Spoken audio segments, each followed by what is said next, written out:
the CentreSteer podcast, a podcast by, for, and about Land Rover owners. Welcome to the CentreSteer podcast, podcast number 146 for May of 2025. CentreSteer is a monthly podcast for Land Rover enthusiasts, hobbyists, and owners around the world. I am John Costage. Joining me are my fellow owners and enthusiasts, Harold, Morgan, and Dixon. Everybody's on board. Welcome. Full house. Almost sounded like Harold's and my name was hyphenated, but still. No, we ain't we're not that close. No. We get along, but not that well. Our guests this month are Rebel Rally Team 155, Jenna Fribley and Liza Beres. We had a great conversation following their Land Rover journey from first kiss to Rebel Rally competitors. Stay with us for Team 155 after the news. We should get them on in another 9 months on episode 155. Oh, yes, we should. And that should be following the Rebel. We can get a Rebel update. Have a little update.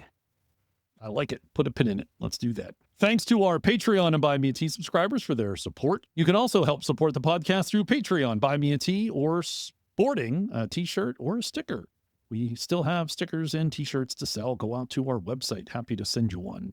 Show your support for the podcast this upcoming rally season. Is that what it is? We can call it rally season? Patreon supporters receive bonus content, including 10 questions, our Land Rover-oriented question and answer lightning round.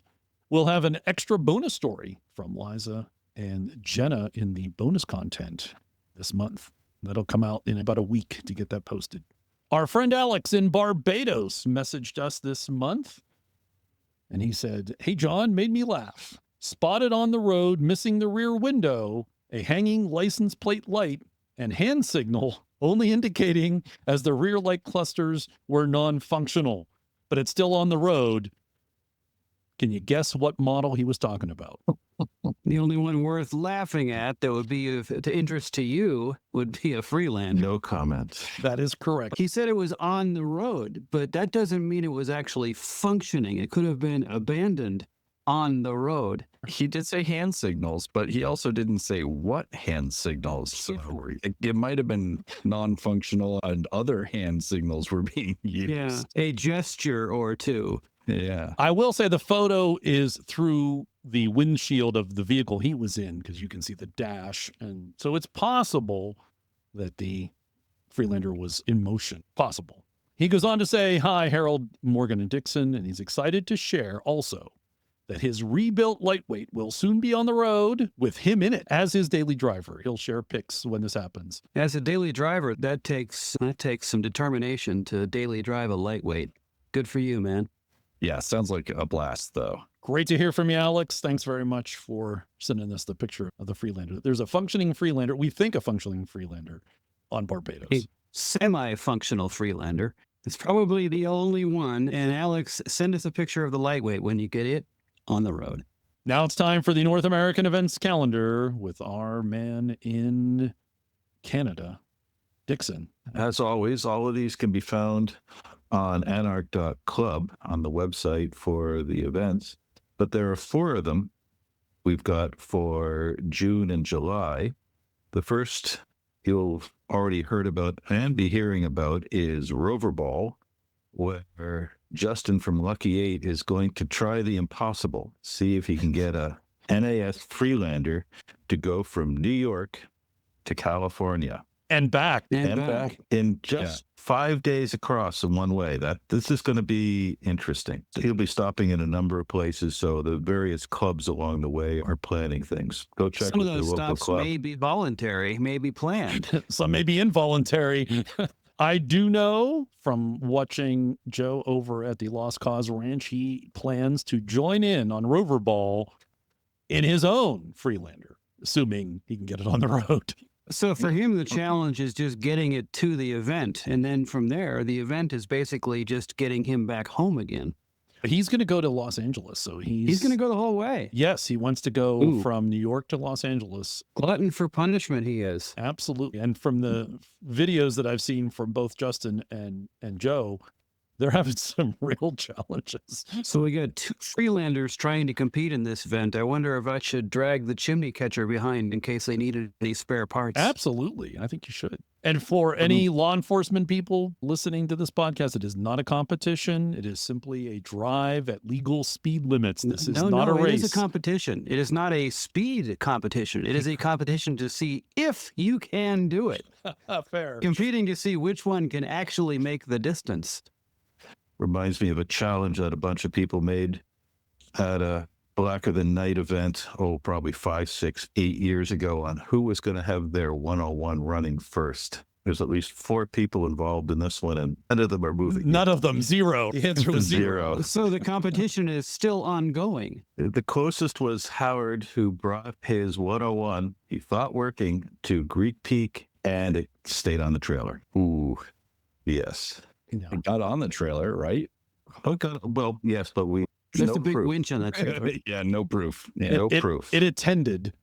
It attended. Speaking of attendance, I will be joining in on the first leg of Rover Ball, leaving New York all the way to Akron, because the first planned stop is in Akron. And I know the Cuyahoga Valley Land Rover Club is going to be part of that leg also. My plan is to take the LR3 and go from New York to Akron as part of Rover Ball. So feel free to join in. This also want to be clear, Rover Ball is a fundraiser for an ARC, and the ARC activities going on. You can participate without donating to an ARC, but you can also donate to an ARC without participating. Go out to anarc.club. There's a page for Rover Ball. You can get all the information there on the general path that Justin is planning, how you can donate to an ARC.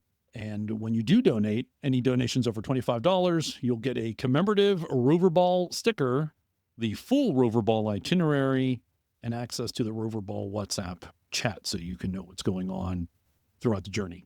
The next event is a one-day event that's being put on by the Solihull Society. It's the Solihull Trail Run on Saturday, June 21st. It will run all day from 8 to 5 p.m.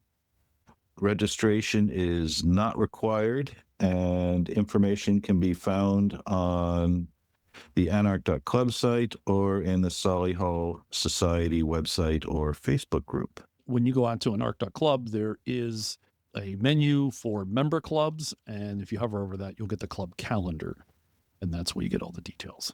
The third one is going to be the 11th annual.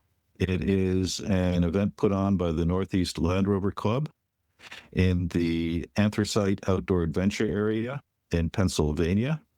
They say that there's thousands of acres of property with all sorts of trails and so on, from easy scenic to extreme rock crawling and such. And they want and inviting everyone to come along. Information on their Facebook group. And the last is one that's been going on for quite a number of years, Muddy Chef Challenge at the Red Fox Inn in Winhall, Vermont.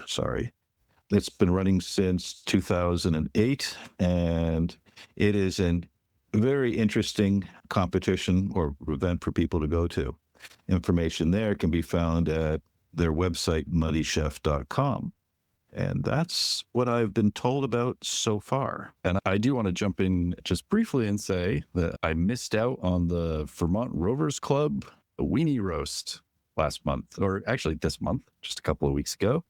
I was all set to go, and I've been recovering from a back injury and unfortunately put it out while doing vehicle maintenance and prep for that. So I ultimately did not get to attend.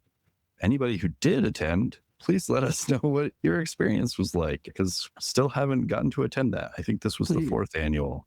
So your weenie is still yet unroasted. Yeah. That was actually the same weekend as the Destination Defender in Port Jarvis. It was. I didn't make it to that. I forget what the conflict was, but there was everyone had conflicts that weekend.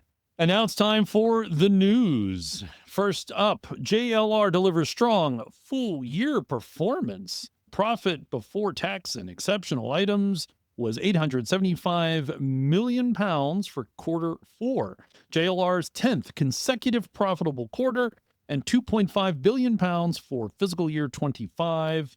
The highest profit in a decade. That's the one highlight from that. Other highlights that JLR put out as part of their press release for their profitable year is wholesales for Defender hit a new record in fiscal year 25.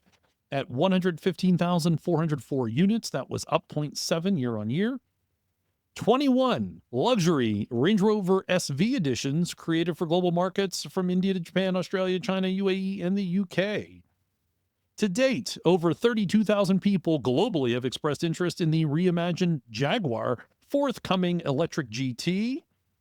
Range Rover Electric Development Program continues with winter testing, and the waiting list exceeds 61,000. That's for the Range Rover Electric.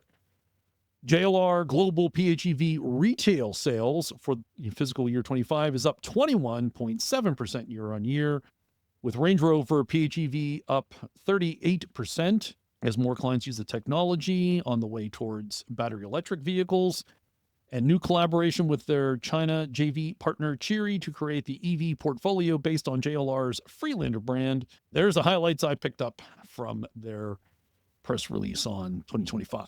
It sounds like a fantastic year for JLR. Yeah, I think, what was the number of the consecutive, was that months? 10 10th months, or was it consecutive 10 profitable quarter. It was quarters. That's impressive. Yes. I think you can thank the Defender for that. I think so. Yeah. That's all Defender all the time. That's what that is. Because that's 2.5. That's 2.5 years. Almost makes you wonder if they could stop producing everything else and only make Defenders, and wonder if they'd make even more money at that point. I would go a little different. I think if they could make the Defender and the Range Rover, and that's all they would need to make. Which Range Rover? Do they The need to full make all size. 18 of them? Nope, just the full size. Don't worry about the Velar and the Sport and the blah, blah, blah. All right. yada. So go back to the good old days where they made two things, a Yep. Defender and a Range Rover. That's all you All need. right. That's all you Huh. need. And All right. maybe even only a two-door Range Rover. They'd They have to sell a lot go- of Range Rover Sports. They'd have to design that first. But Yeah, I don't see that happening, but yeah, fair. That was all good news. And then there was the kind of that was the only good news. pretty much. We have to talk about it because it impacts our beloved Land Rover community. The tariffs that the U.S. has imposed, which I know is in flux. As we record this, the tariffs were considered to be rolled back. Some of them, ones that actually impact the auto industry, were not covered by this. So everything's in flux. In But flux. If you don't like what's happening, wait till tomorrow. JLR had paused sending cars to the U.S. They unpaused that. I'll read you just a paragraph here. According to reporting by UK-based paper The Times, JLR dealers will begin receiving new shipments of 2025 models like the recently debuted Defender Octa around May 20th. Regardless of any tariff actions, the move is probably a wise move. The U.S. market represents 25% of the company's 400,000 yearly unit sales, and it contributes more than 20% of JLR's $18 billion yearly profits. As of now, and this article was written in early May, cars will still be subject to 25% tariff on imported cars, and JLR hasn't announced whether it will absorb those costs or raise consumer prices. Although tariffs on imported cars remain intact, again, this is early May. The Trump administration has eased fees on raw materials like aluminum steel, as well as on auto components and parts. Furthermore, the American government will provide automakers yearly rebates for the next 3 years to help compensate for higher costs on importing vehicles, giving import brands some incentive to move production stateside.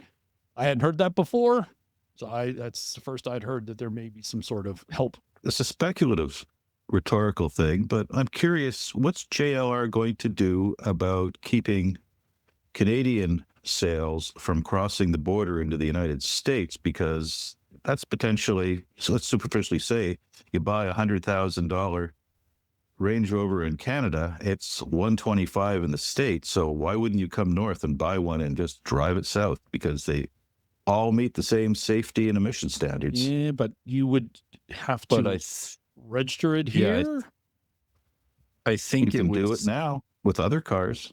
Yeah, but you in Pennsylvania, I can't speak for other states or the Fed side, but in Pennsylvania, you are supposed to, if you buy something out of state and you have it maybe shipped in, they wish you would send them the sales tax.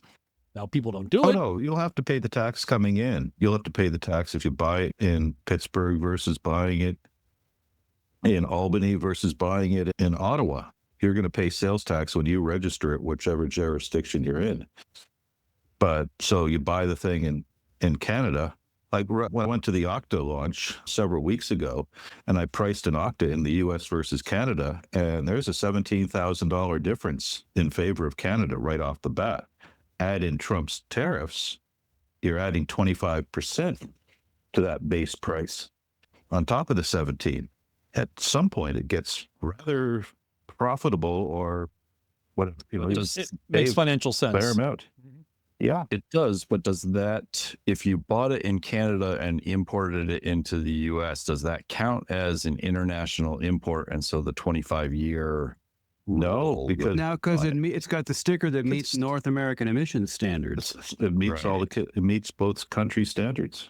As long as it has the sticker saying it meets American emissions standards, it doesn't matter where you buy it. It's a free import. However, you would be subject to whatever the tariff is on Canadian imports, I think. Oh, yeah. And That's right a more now, complicated thing. And you would be Yes. obliged to say, are you importing anything? And you would be obliged Right. to say, this vehicle I'm And so- in. I guess if you flew up, they wouldn't know that you No, flew they- there, but they would Well, know if you drove in one vehicle and came back in a when you different register vehicle. it. They probably do know that you flew there. Come on, Big Oh, of Brother course does they keep do. track of that stuff. No, you're right, Harold. They would know that you flew there, but I'm just thinking that like they know everything about you when you cross the border, how many times, and there's something in your file for X number of years if you had a bad interaction, all in that file. I'm just thinking off the top of my head here, if you flew up, drove You're back. saying just fly up and just drive in, and if you just happen to have Pennsylvania plates on it, they wouldn't know any better, is what you're saying? Fly up with a set of plates and slap them I on didn't there even and- think of that. That's Oh. yeah, wow. I'm just going by doing everything above board. Forget about the Right, rest of yeah. the stuff. I think it goes Well- back to what Morgan was saying is you would have to pay an import duty from Canada. Right. Probably because you're importing it from Canada. Right. Yeah, Yeah. because if you're getting it, if you're buying it in Canada and Canada doesn't have import tariffs, but the U.S. has import tariffs for England, but you didn't buy an English import, you're buying technically a Canadian import if you're buying it in Canada. But there's different tariff rates. Yeah. But most of the tariff rates for vehicles, obviously, it's been all over the place, but most of it was 25% on any non-US vehicle. So I think that you probably would still have to pay essentially pretty close to the same tariff. And because that's on the purchaser, The that probably importer. happens throughout. Right. The import. Yes. It's on the importer. Yeah. Interesting legal question. And I think it really depends on the day and what treaties are being negotiated, because the tariffs seem to go up and down and on and off and all that sort of stuff. As we know, tariffs are up and down, in and out, and that's what we know as of this moment. And we're, of course, speculating on some of these possibilities. Speaking of speculation, there were 2 articles came out following JLR's announcement of its financial status. And this is from the BBC. UK-based car maker JLR has said it does not intend to produce vehicles in the US. Quote, following articles based on comments made by JLR CEO in the full year earnings media call, we can confirm we have no plans to build cars in the US, a spokesperson told the BBC. Jaguar, which has no factories in the US, I don't understand why the BBC truncated Jaguar Land Rover to just Jaguar, but they did. Jaguar has no factories in the U.S., paused shipments to the U.S. in April after the announcement of the tariffs, but resuming imports to the country in earlier this month, as we talked about. The U.S. agreed to allow some steel and aluminum into the country tariff-free and reduce the levies on a set number of British cars, which I think were Rolls-Royces. A blanket 10% tariff on imports from countries around the world still applies to most UK goods entering the U.S. Now, this was as of mid-May, according to the BBC. And then there was another article, came out a little bit later. This is more of an opinion piece that said, and it really the headline's everything you need to know. It's only a matter of time before JLR builds a factory in the U.S. But weren't they Quite going to the build a stretch. factory in the U.S. 5 years ago? I remember we had some discussion about that, or in Tennessee. That would remember was- correctly. Classic Works. That was JLR Classics work, was looking at putting in a factory. That's right. That's right. There's Because there's a large stock of old used vehicles here now that they could be drawing into and refurbishing and then selling in the market, because everybody knows the market here for restored Land Rovers is pretty hot. It becomes a sort of workshop. It's not an actual factory, which is a very different setup, arrangement, and planning process.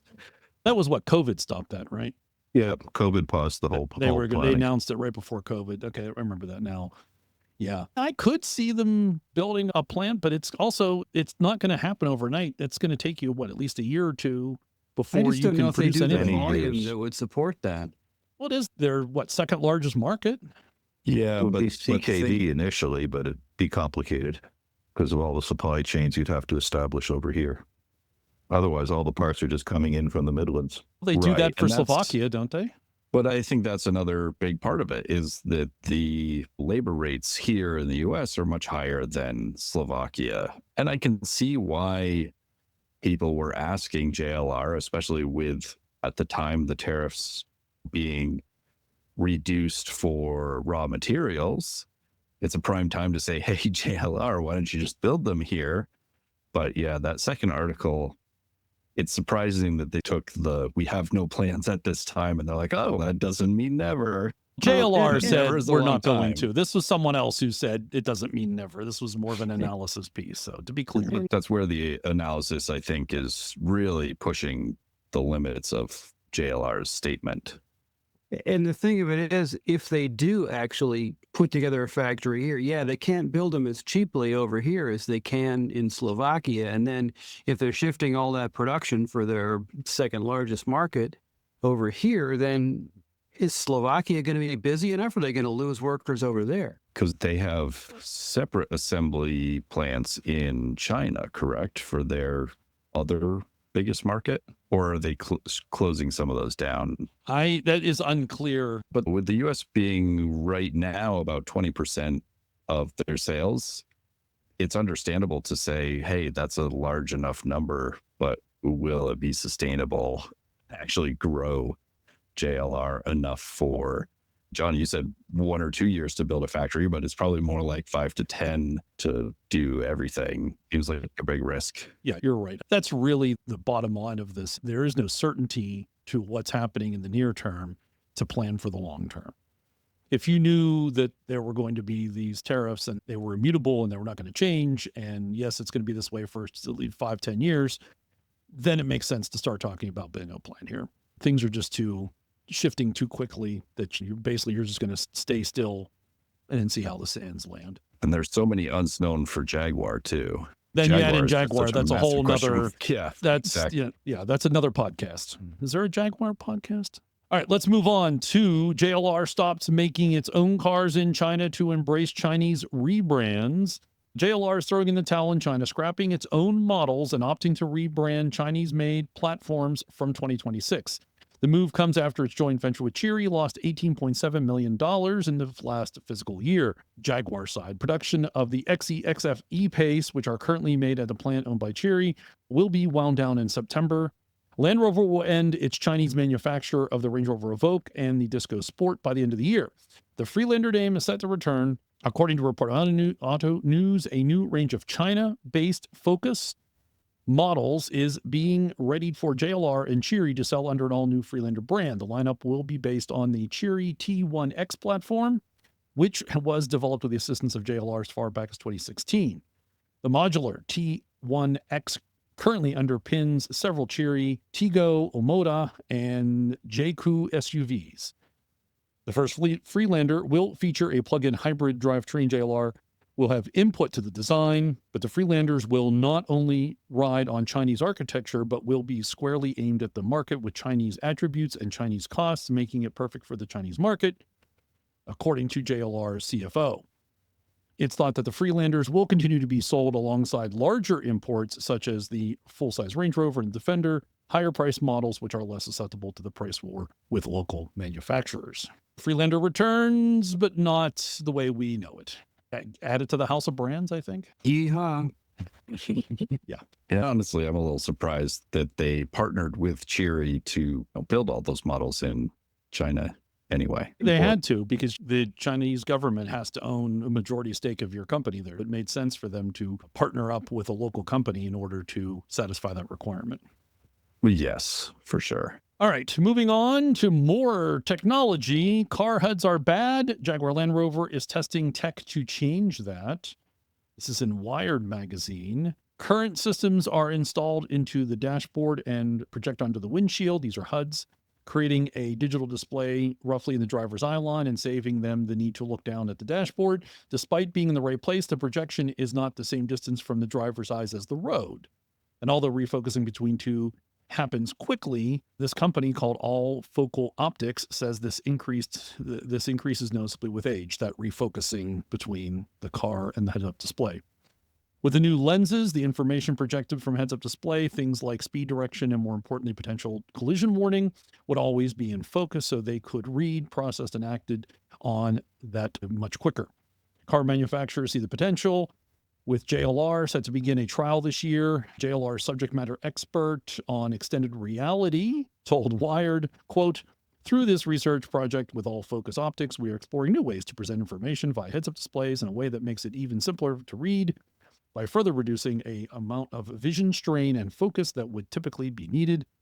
We could improve cognitive processing time, especially for those with vision impairments, continue to improve comfort and safety for our clients." And all of you listeners out there can't see us, but we are all wearing glasses at this point.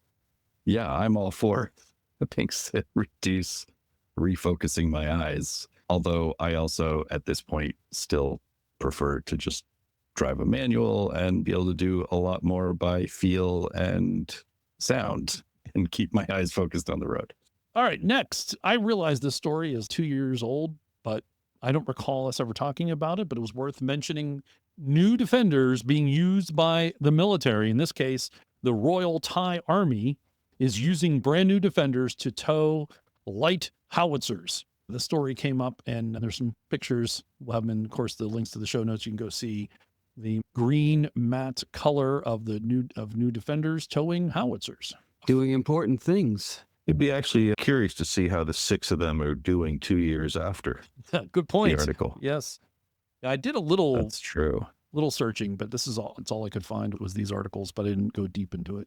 I'm also curious just on the paint job. Was it an actual usual military brushed on paint, or was it like some kind of matte wrap that they put on it? They did it on the steps even, and it looks like the roof rack too. My guess is they dipped the whole car in the paint.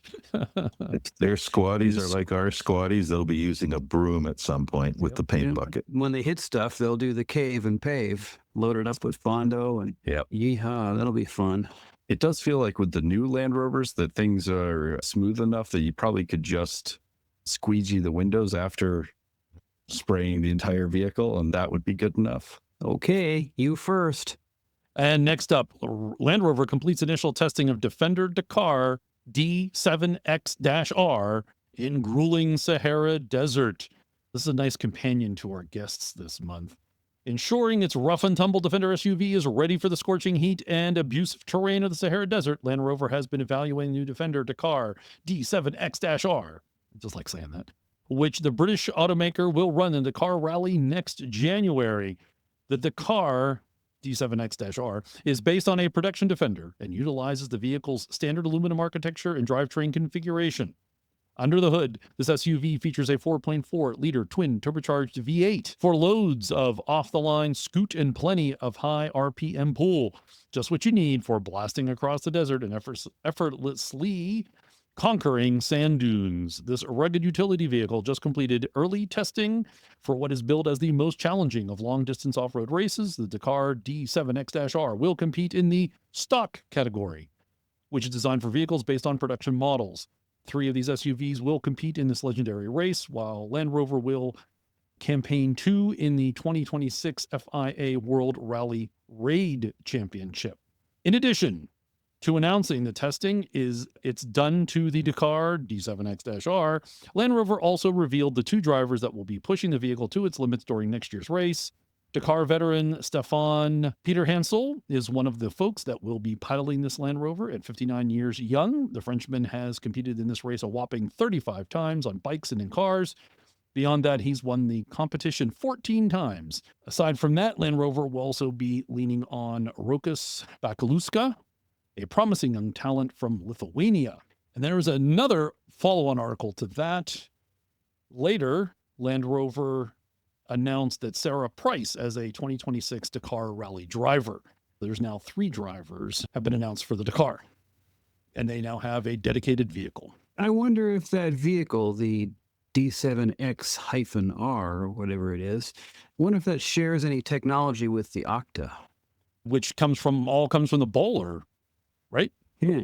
I mean, it has to. Yeah. It has to. I would expect Well, it's it based on the starts- Octa. Yeah, there's no mention I ever see of Bowler, but Bowler has to be behind all this. They bought Bowler, it was about the time of COVID, wasn't it about 5 years ago? Right. And it was all into Yeah. rally cars, and they would have had to have taken all of their knowledge and skill and put it into the Octa and into the Dakar. Makes a lot of sense. And I think probably much of that is probably going to go into future Dakars, because it sounds like if they do well in this one in the stock category, they're going to try to enter into one of the custom categories in the future, which is obviously much more expensive. And also Yeah. they have to get some drivers to get up to speed, so to speak, on driving that specific model in those conditions. Wonder how many they're going to have to sell to make it part of the stock class. I think that this is probably mostly a software change from the Octa, but they are also, I believe, running new Defenders. I don't remember if they're based on Octa or not as the support vehicles for the rally this year, in addition to actually entering in the stock category. Yeah, I'm not sure. It depends on the sanctioning body, but in a lot of different types of racing, in order for something to be homologated for stock, they had to make, again, depending on the particular racing body, anywhere from 200 to 500 examples. In this other article that mentioned Sarah Price, it does say the countdown continues for Defender's anticipated racing debut. The Defender D7X-R rally car, which is based on the Octa. Okay, there it is. Including the fact that Yeah. the Defender's driving lineup for the car includes Sarah Price. She hails from California. Price made racing history in 2024 by being the first American woman to win a stage in the Dakar Rally. And she's the 3rd woman ever to do so. Yeah, very cool and good company for this month's guests. Oh, nicely done. Nicely done. Little allusion, little foreshadowing to our guests. Well done, sir. Next in our kind of business roundup of information, and this goes to the other side of the house, so to speak, in JLR. This is in the Jaguar side, and this is Popular Mechanics. This is the title of the article. Whoops. Jaguar tried to rebrand and flop spectacularly. Here's how it all went wrong. The online fallout from JLR's recent rebrand has just only faded back into the internet's back catalog. However, JLR is back in the news that is reportedly parting ways with its current advertising agency, Accenture Song, who orchestrated the strategy shift in the first place. The brand's recent announcement says that it's seeking a new creative direction to align with its core brand identity. Perhaps the brand has had a change of heart and is again looking to identify with its heritage, ? And there's more in this article, but that's the important part, I think, for us. My only observation is that senior levels at JLR would have had to have approved this entire remarketing initiative, Yep. and they bought it. Yep. They thought it was a good thing and they weren't reading the room. But that's the point of hiring these outside consultants. It gives you a head to roll. Yes. Jaguar was actually the first vehicle company that they had worked with, even though that advertising agency had done a number of other campaigns before. I seem to recall that. I think you're right. Not that it particularly matters. Jaguar's been in such a weird slump for a long time now. And to try to do an intense rebrand, ooh. I'd like to take you back in time. I want to say it was 2015 when the DC 100. 100 concept came out and everybody Yeah. went apoplectic. This is the Yeah. same. This is the same tone. This Jaguar Right. rebrand was the same tone. Just going to put that out there. I'll let you do the Right. thinking and connecting Right. some The dots. difference is they hired somebody outside that they could blame and fire, which was progress for them, because last time it was a whole lot of internal uproar. And Yes. some people were not as Yeah. high up in the organization. The other large difference here is that was one model that they were trying to rebrand, and this is the entire brand, which currently doesn't really have any perspective models. They have They one concept represented they've it with revealed. one concept, which sucked. And yeah, that to represent the whole brand with that was a mistake. It might be the model. It might not. We don't know. Just like the DC 100. This is going to be, oh, maybe no, it's just an idea concept. We released that a little too soon. Yeah, sure. Although I would say it worked in our favor, but there you go. All right, let's move on. Spanish 4x4 manufacturer Santana revived with Chinese backing. Now, there's no other Land Rover content in this article except for the fact that there's a connection with Land Rover at one time. But I thought, well, since people hear about the Santanas, it was worth bringing it up. Spanish 4x4 manufacturer Santana has been revived with the backing of Chinese firm Zhengzhou Nissan, a joint venture of Nissan and Dongfeng. Santana said it has worked with Nissan and Chinese firm on entirely new vehicle that will offer a choice of diesel and plug-in hybrid powertrains. It will be built at the old Santana plant and has been designed for off-road enthusiasts, suggesting it will rival the Enos Grenadier Quartermaster. Further details remain under wraps, but teaser images posted to the company's website suggest it's chunky, high-riding pickup truck, most likely based on the Nissan Frontier Pro that was unwrapped at last week's Shanghai Motor Show. The original Santana company was established in 1956 and 2 years later started producing Land Rovers in Spain under a license. It was granted the right to launch its own variants of Land Rover models in 1980, spawning models such as Leggero and the PS10. It partnered with Suzuki in 1985 and thereafter built versions of the Samurai, Jimny, and Vitara under license. Between 2007 and 2011, it built a restyled version of the PS10 for Iveco, named the Massive. Sales fell short of expectations, however, so Iveco terminated the deal, effectively killing Santana. The firm went into liquidation in 2011. What I'm getting from this is they're going to produce something that looks vaguely like an Ineos Grenadier, but none of the parts will be usable from transfer from one to the other. It'll be probably Nissan parts under the hood. It's basically, it sounds like a rebadged Nissan. But that's the Santana tradition. They made things that looked like Land Rovers, but none of the parts were the same. Didn't they get knockdown kits in the early days? They did. In the early Series days, yeah. 2s and early 2As were all Land Rover, and they slowly introduced more parts as time went on to meet Spanish requirements. But the Series 4, by the time it came out, was basically mostly Santana. It was actually an excellent vehicle. And there were some nice upgrades to series vehicles available as parts that were produced by Santana, although just not very common over here, so hard to run long term. They're getting more common as they're coming up from South and Central America. That's good to hear. All right, moving on. Your favorite off-roader just got smarter and more stylish. It's not a facelift, but the 2026 Defender introduces key updates to its styling and technology. Most model year updates are typically minor, but Land Rover is proving otherwise with the 2026 Defender. The rugged SUV now boasts a larger infotainment touchscreen, along with subtle styling tweaks, new tech, and an expanded range of accessories. It's worth noting that just a year ago, Defender received a streamlined lineup and more premium features, though it still hasn't undergone a full facelift. Here's some highlights. The color palette now includes Woolstone Green and Borasco Gray, along with a new option for 22-inch 7-spoke alloy wheels finished in dark gray. For the Defender Octa, the performance flagship with its twin-turbo V8, Land Rover offers the striking Sargasso Blue shade, along with tactile textured graphite detailing and chopped carbon fiber accents inside and out. Additionally, a Patagonia white matte wrap exterior will be available for all V8 power Defenders starting in 2025.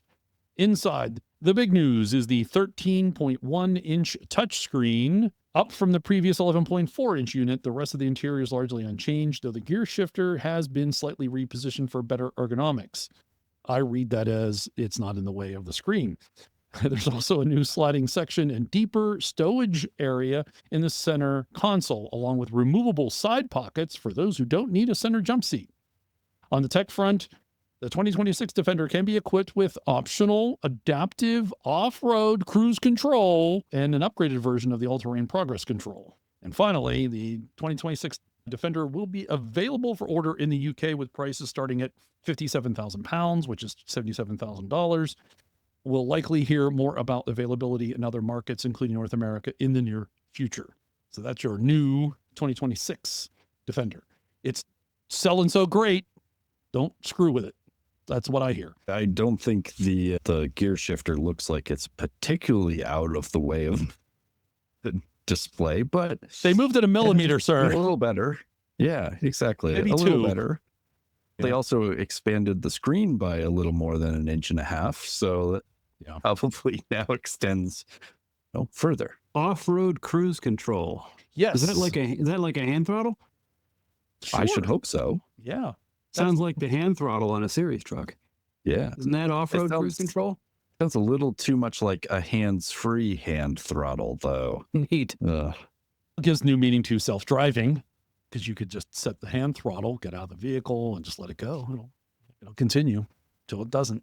Oh, yeah, look at that. We've developed self-driving cars. We have all types of cruise control. All types. See, I've always said this about series vehicles. They're just like other modern vehicles. They have climate control, they're self-driving. They've got all those same capabilities. Absolutely. And the neat thing about a series truck is the cruise control can be transferred easily from one vehicle to another. You just reach in, pick up the brick, and you take it over to your next one. That brick doubles as a wheel chock when you need to open or close the gate. Well played, sir. Land Rover has slightly updated the Discovery and unveiled 2 special editions. This is Land Rover saying that the Disco 5 still exists. From Top Gear, the Land Rover Discovery 5 was first unveiled just moments after the extinction of the dinosaurs, and yet it remains on sale today. In fact, Land Rover just updated it once again and launched a couple special editions because not everybody wants a Defender. I want to know who those people are. Not everybody wanted a Defender. The Discovery Tempest is a new top-of-the-range model with matte protective film over the paint and contrasting Petra copper gloss roof and accents. The same blingy color also adorns the 22-inch diamond-turned wheels, while inside there's special badging, aluminum detailing, and loads of black leather. Oh, and we're told the same Tempest comes from the secret development launch program for the second-generation Disco. Pretty neat. The Gemini also delves into the Disco archives for its title because it was once the code name given to the 2.5-liter TDI diesel engine in the original 89 Disco 1. The new special edition is available in 6 different exterior colors, but the Sedona red option is unique to the Gemini. There's a companion article because this one I think referred to the US. The 2026 Discovery is currently available, and the U.S. pricing starts at $60,200. The Gemini costs $70,800, while the Tempest sets you back $83,500. The S and Dynamic SE have turbocharged 2-liter 4-cylinder engines producing 296 horsepower, 295 pound-feet of torque. Higher-end variants use a turbocharged 3-liter inline-6, 355 horsepower, 396 torque. And that is your Disco 5. See, the problem I think that they're going to have with the Discovery Tempest edition is that it's going to be too easily confused for the Discovery Skylark edition. Nice. Yeah, I was concerned that the Gemini edition was just going to be a 2-for-1 deal. That was a good one, but I will say I do like the Sedona red. I think it's a nice color. It's a bit like Galveston red. It so does. that's It looks why you exactly like it. Galveston red, which I really liked. You're It'll right. look good with a chimney in it. Every Land Rover looks good with a chimney, doesn't it? There's also a 2026 Land Rover Discovery car and driver review if you're interested in buying a Discovery. And I know I have heard from some folks saying we diss the Discovery too much. And so let's face it, Land Rover is let it sit out there and wallow. So. It has dis right in its name. I thought of that. Good. How could you not? But we still talk about it because True. it's still important. It's there. As everyone now knows on the podcast, I've fallen in love with my LR3, my Discovery 3. It is part of the DNA. And they seem to be readily available, and they're probably slightly more affordable than a Defender or a Range Rover. You can still get parts from them, like off-road parts from Lucky 8 and all sorts of other suppliers. You don't have to wait. Nothing wrong You can with go right to the dealership and They're drive usually one day. priced to move too, because they've been sitting there for a while. Exactly. Speaking of the Disco 3 and the Disco 4, LR3, LR4, I found this, and this is something I had not heard of before, and I thought it was interesting to bring up to everybody. I saw this on the Facebook LR3 page. There's a company here in North America called Long Range America, and they make a 29-gallon auxiliary fuel tank that you replace the Disco's spare tire with, and you then get a 29-gallon second tank, and it feeds into the main tank. So you basically refill your main tank with the secondary tank, but it can extend your range. What does that give you for total capacity and total range? I think it's a 20-gallon or 22-gallon tank in the D3. So I know it's That's bigger. a big bump. It's definitely bigger than the current production. Yeah. And is it an auto transfer or is it a manual? There is a switch, sir. Yes, you install a switch. You initiate it when you're ready. It doesn't Right. auto transfer when it's low or anything like that. My only concern is ruggedness of the tank, because you come down hard if you're doing some off-roading and you come down on a rock. Not that different from the Defender or the 109 station wagons that had rear-mounted tanks. Fair. Yeah, it's probably still pretty reasonable to add an extra bash plate over that. And to be fair, if you're doing a lot of rock crawling with a vehicle like that, you probably don't need the extra 29 gallons of fuel. You probably want 29 gallons of fuel for crossing a desert or... Yeah, it's more of an overland vehicle if you're going longer distances, and as you said, going through a wilderness area or a desert. And Or just a family road trip. towing your series truck or 2 series trucks, and you need the fuel to get there. Ooh, that's a good idea. All right, next up from the International Policy Digest, it seems like it's a small operation that puts together. I see this as more of a informational caution to our audience, because the title of this is Off-Road: How a Land Rover Restoration Became a Legal Quagmire. I'm not going to go into any specifics. This article does, so if you want specifics from certain companies here in the U.S. that have had problems with restorations, you can read that. I think it's good to read the generalities of this so folks can have some awareness of what is happening in the restoration space, especially in the U.S. It's a business now for doing restorations, and lots of folks are in the game. Really, it's a whole industry. It's just not Land Rover. It's a good article to be informed if you're going to go down this road of paying someone to go and restore your vehicle. But whether it's a Volkswagen Beetle, a Defender, or anything else, you're going to run into the exact same issues that this article raises, Well said, or sir. potential issues. Right. Well, let's get into it. Across the United States, a growing number of vintage car collectors are finding themselves entangled in costly restoration disputes, revealing a troubling shift in what was once a niche community built on craftsmanship and trust. Where enthusiasts once bonded over chrome, patina, and preservation, some now find themselves chasing down vanished vehicles, depleted savings, and promises unfulfilled. In each instance, collectors were left without their promised restorations, even after significant financial outlays and extended timelines. Industry observers warn that appearances can be deceiving. Sleek websites, curated social media accounts, polished testimonials, public appearances at car rallies or vintage expos can lend an aura of credibility. But behind these facades, some operations lack the infrastructure or intention to deliver on their promises. A quote, "They present an image of trustworthiness and craftsmanship," said Elizabeth Puckett, a journalist for Yahoo Auto, who has reported extensively on restoration fraud. Further quote, "But behind the scenes, it's all smoke and mirrors. Once these scammers get physical possession of your car, you've lost control," unquote. Legal mechanisms such as mechanics liens or chattel lien can further complicate matters. In the wrong hands, these tools may be used not to recover legitimate debts, but to assert dubious claims, delay legal proceedings, or inflate storage and labor costs.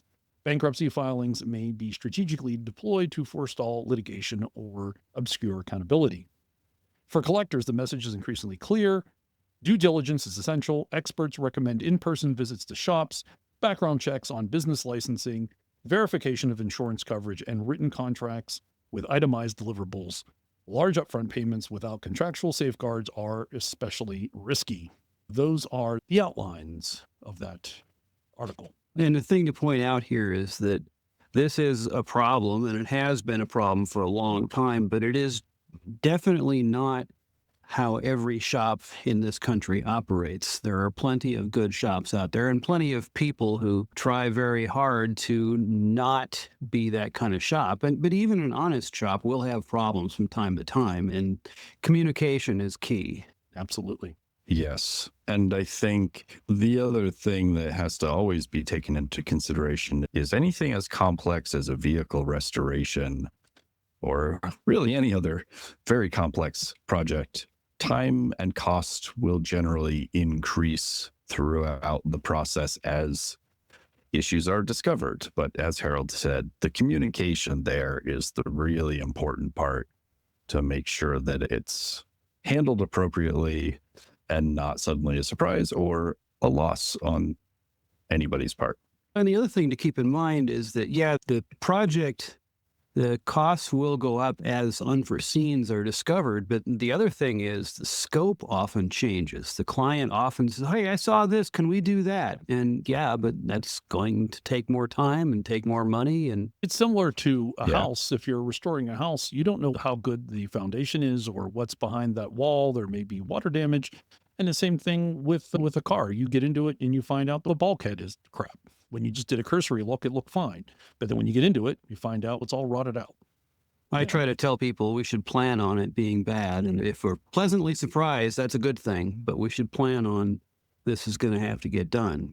But yeah, but like I said, a lot of times the client sees something that they like and they change directions on what they want. And that adds to the timeline. And a lot of people don't think about the fact that this change, even though it's something you want, is going to affect how long it takes to get things done, especially if the shop has already started down the path of something different that you're now changing. Or the customer thinks that it's, oh, that's easy. Just do this because it's a subtle change. All this stuff's easy. All you have to do is buy the parts and bolt them together. Right. Because they always work. You never have to move holes. You never have to adjust things. I have two 88s in my shop right now, both with brand new galvanized Richards chassis. One of them, I had to shim, I had the bulkhead pulled all the way back tight to the outriggers and had to shim the tub forward to get the door gaps. The other one, I have the tub rammed as far back as I can, actually leaned the tabs on the crossmember back a little bit and still had to shim the bulkhead forward by almost 3/4 of an inch. That's how different two identical chassis are. And Land Rovers are the worst. They came out of the factory. They were built Hand-built. by hand, Hand-built. by hand by disgruntled union labor. I don't know if they were that disgruntled. Yeah. They were at times. It's Yeah, everybody. Friday afternoons for sure. Everybody, is disgruntled at some point in their job. The 70s were a bad time for the British motor industry. Yes. Yeah. Restoration. If you want to go in with your eyes a little more wide open, if you're going to considering a restoration, it's a good article to start with. Yeah, it's a big project no matter how you scope it. So you always want to make sure you really know the person you have doing this project. Yeah, you really want all parties to have done as much due diligence as possible. Certainly going through these things and these resources and talking with other people who have had restorations and peering the pitfalls and the risks worth having so you can have your own punch list of things you need to cover and boxes to check so you're comfortable beginning the process. And I strongly suggest you use somebody that's relatively local so you can stop by and see your project from time to time.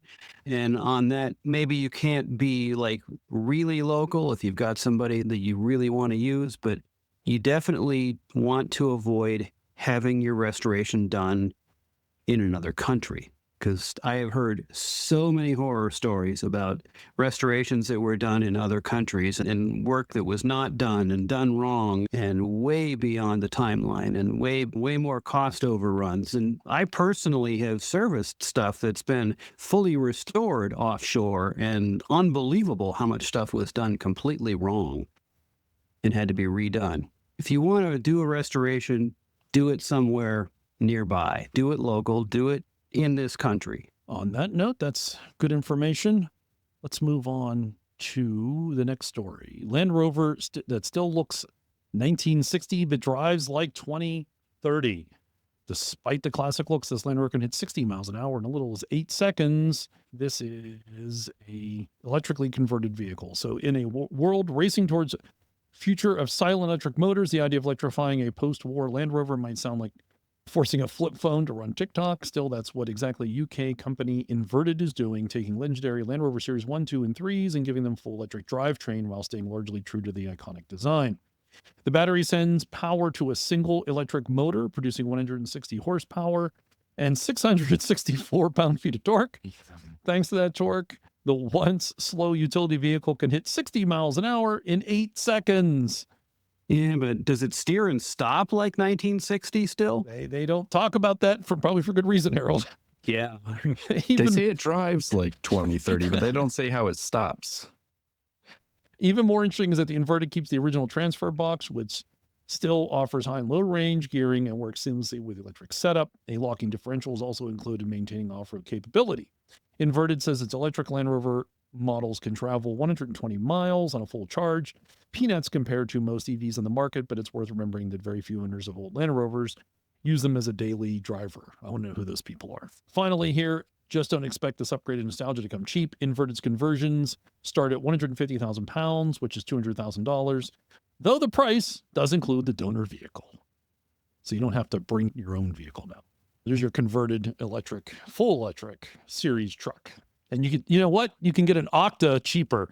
Yeah. You can get a lot of things cheaper. One of the things I thought was especially interesting about this particular conversion, and I haven't looked at most of the conversions, but they did a split battery pack for this so that they could balance the weight better, which I think is a good idea. I've seen I've seen some of the professional electric conversions. I've also seen some of the locals who have dropped a Nissan Leaf powertrain in there, and generally they keep a single battery pack, and there's a lot of leftover space available in a series vehicle. So it's nice to see someone doing sort of one of those split packs.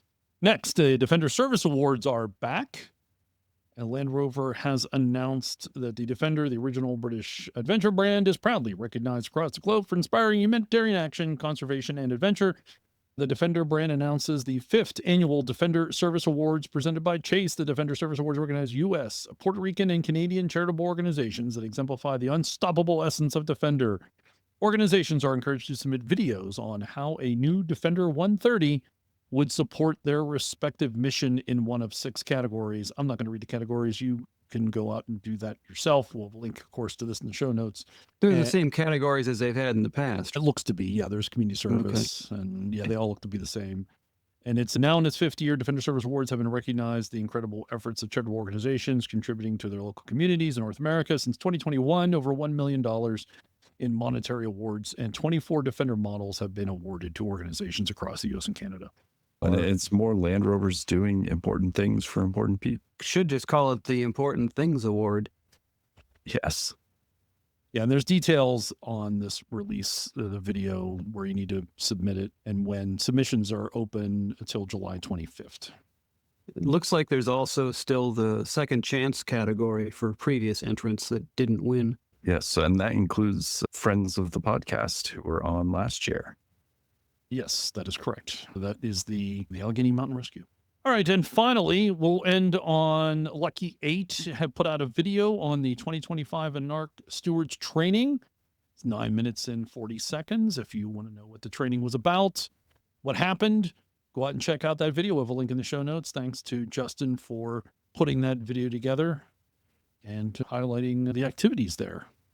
And I will tell you that ANARC is planning on doing the stewards training in 2026. Cool. Very good. I hope to see that knowledge disseminating through the clubs. That was the intent. I did hear a report of the 2 members of the Minnesota Land Rovers Club that went down for the training, and it sounded like a very interesting time. Oh, very positively received. Yeah. I know that OVLR has already had one weekend knowledge transfer trail leaders training session for people that are interested, and it was well attended. Perfect. There you go. That's what part of ANARC is about, is helping out North America with the Land Rover community and giving back, bringing Land Rover enthusiasts together. So that's the news for May of 2025. And now, welcome to the CentreSteer podcast. From California, we have the Solihull Sisterhood Rebel Rally Team number 155, Jenna Fribley and Liza Beres. Welcome to the show. I'm very excited you're here. Thanks. Happy to be here. This is wonderful. You guys just started up the Solihull Sisterhood, but we're gonna tease people with that. We're gonna talk about it at the end of our conversation. They just started Force people to listen to this segment. That's right. That's right. Give them good reason to. But more importantly, you guys have participated in the Rebel Rally, I think 5 times now. No, 3. We're going into our 4th year this year. I apologize. It feels like 5, right? It does feel like it feels like a lifetime, frankly. I think I was thrown off by the 155. Yeah, there's lots of 5s in there. But before we get to talking about the Rebel Rally, how did you get the Land Rover disease? And we talked about this before we started. I'm gonna flip a coin. I'm gonna go with Liza. Liza, how'd you get into Land Rovers? It's an unfortunate story involving my other half, Steve Beres, which you guys, of course, know from the Underpowered Hour podcast. I'm so sorry about that. Never heard of it. And Friends of the pod. That's great. Yes. So Steven and I, we were high school sweethearts, and we were friends before we started dating. And he always had. And then you started dating, and that was the end of that, right? Yeah, and that was my first mistake. But no. He always had some cool Land Rovers that he was restoring, working on project cars, even at 16 years old. And we would hang out and he'd offer to drive me home in one of them or something like that. And it wasn't Or at least partway home, right? It wasn't until we started dating. And actually, I gave him a kiss on our first date, and he got a speeding ticket in a Land Rover on the way home. Whoa. Wow. What Rover, first of all? That's the high point of the story, isn't it? Like, that takes some skill. It was our Defender 90. It was our 93 or 94 90 that Jenna and I ran in our first Rebel Rally. That has good. Now that's a great story. That's actually. I learned how to drive stick in that truck. I didn't know how to drive manual transmission yet. I was like 17 years old, and so I learned how to drive stick, and we would take that thing and go on camping trips and have some fun with it. I wasn't super into it at first. It was like, yeah, this is a fun way to just go out camping with friends. But the driving thing, it didn't float my boat necessarily at that age. I had other priorities. Fast forward a good 10 years later, and now we're starting to collect a few more Rovers, and we're starting to build the collection and go out with our Rover Club here in Southern California. I would tolerate going to Land Rover events, but I have to be honest, it wasn't until I actually got in the driver's seat and started going out and doing trails on my own or with him in the passenger seat that I actually started to feel like this was my hobby too. And that's when I started paying a lot more attention to the vehicles that we were looking at, that we were investing in. I started to see myself as part of the community and as a Land Rover driver, not just the accessory to one. And honestly, getting in the driver's seat made all the difference in the world. And then as time went on, and in 2016, I think it was, I got a Discovery 5, and I started taking that to our Rover Club events. And I had a baby at the time. Cooper was 2, and she'd be in the back seat in a car seat. And I just felt a little safer having her in that when we went and did a trail ride, as opposed to having her in a series vehicle. I was a really nervous mom at the time. And so Stephen would drive a series truck, and I would take the Discovery 5 out. And I really fell in love with that car, and I fell in love with being out and adventuring and driving these vehicles. And that's when I started really thinking about the Rebel Rally. It was new at the time. It had just happened the previous year, the very first one. And Stephen had thrown a magazine at me, Rovers magazine, and an article that, of course, our good friend Jeff Aronson wrote. He threw it at me and he said, I think you'd be really good at this. And I thought, I read about it and I thought, oh man, I'd love to do that, but I have no freaking idea how to navigate. I've never done it before. I have no idea. I've never touched a compass before. And so I put it on the back burner for a few years. And when I turned 37, a girlfriend said, what do you want to do before you turn 40? And I said, compete in the Rebel Rally. And I thought, I've got 3 years. I can figure that out in between now and then. And then COVID hit, and I did nothing about learning how to navigate because I was at home with a kindergartner at the time. And then a big life change happened at the beginning of 2022, and I had some time on my hand and a lot of pent up energy. And I decided, okay, this is the year. I'm going to learn how to navigate. I'm going to get involved in the Rebel Rally one way or another.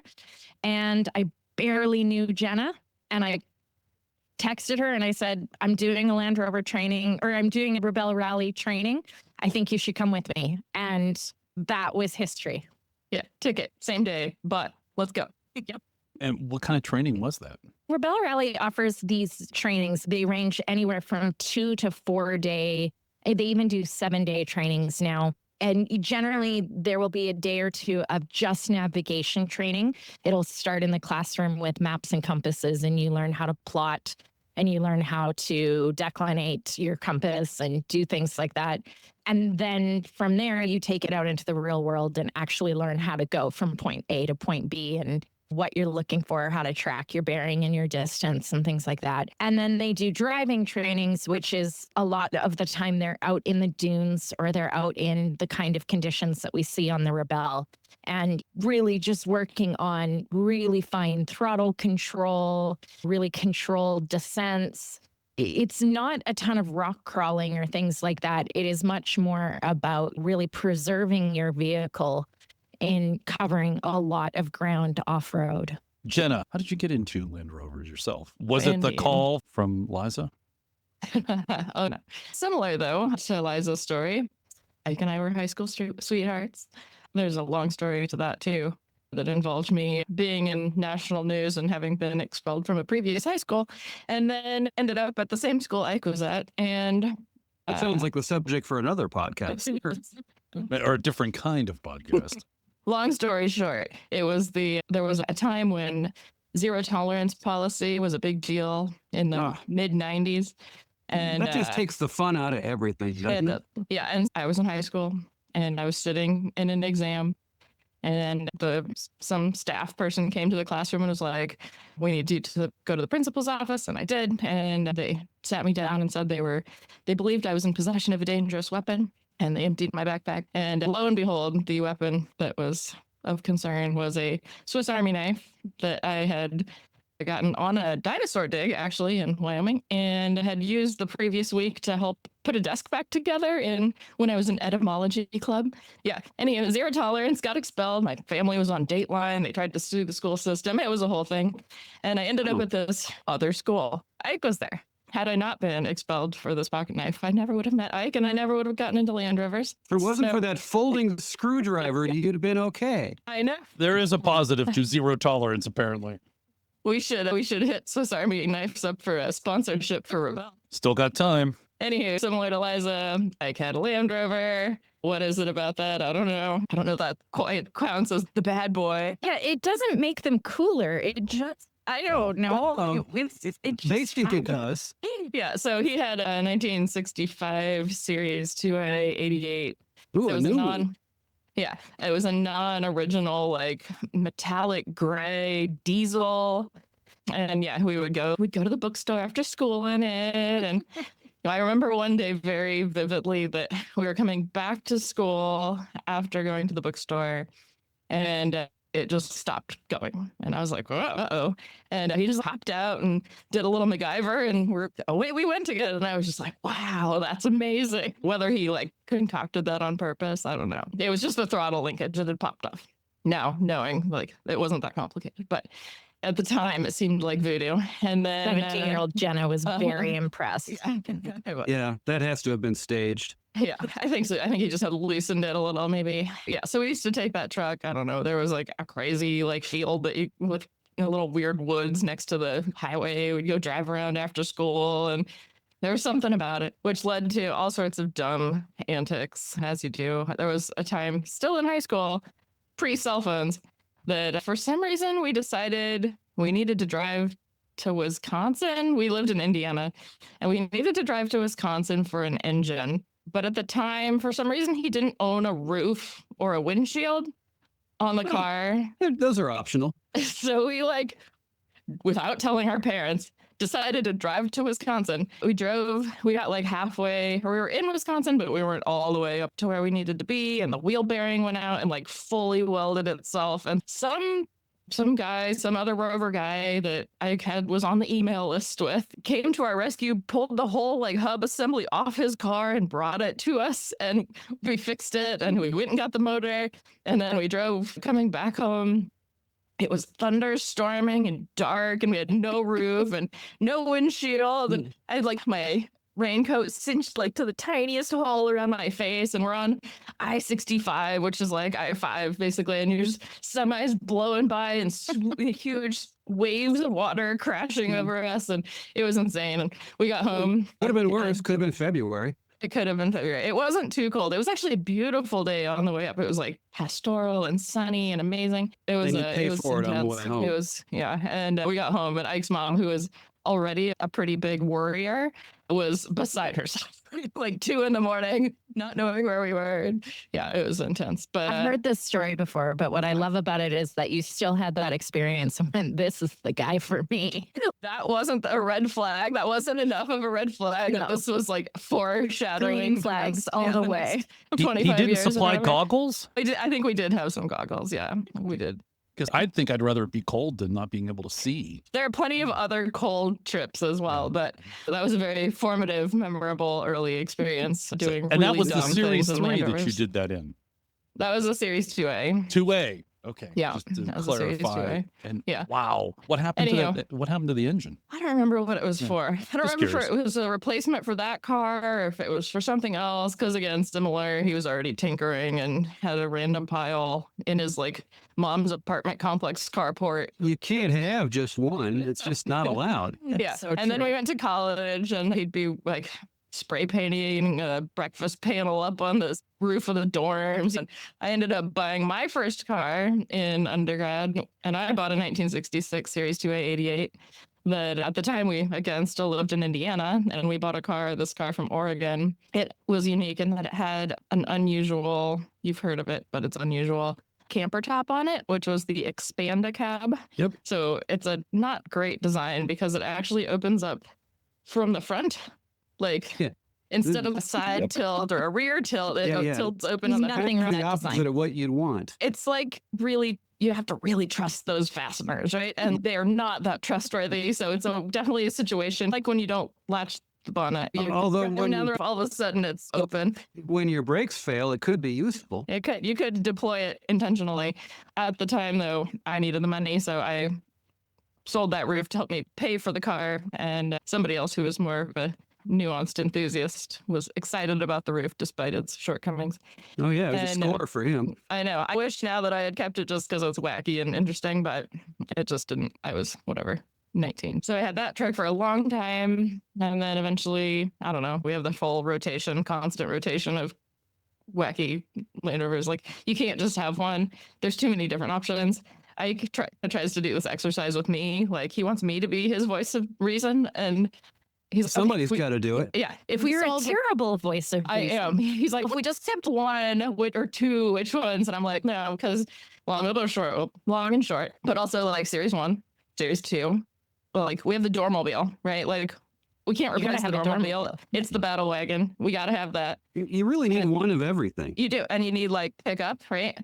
Like you need a yard pickup. You need like a less trashy pickup. You need station wagon short wheelbase. You need station wagon long wheelbase for hauling people and like having fun adventures. The short wheelbase is great in the winter for like when the dog goes to the park and you need enclosed space. The pickup stays even warmer in the winter, which is really lovely and it's just adorable.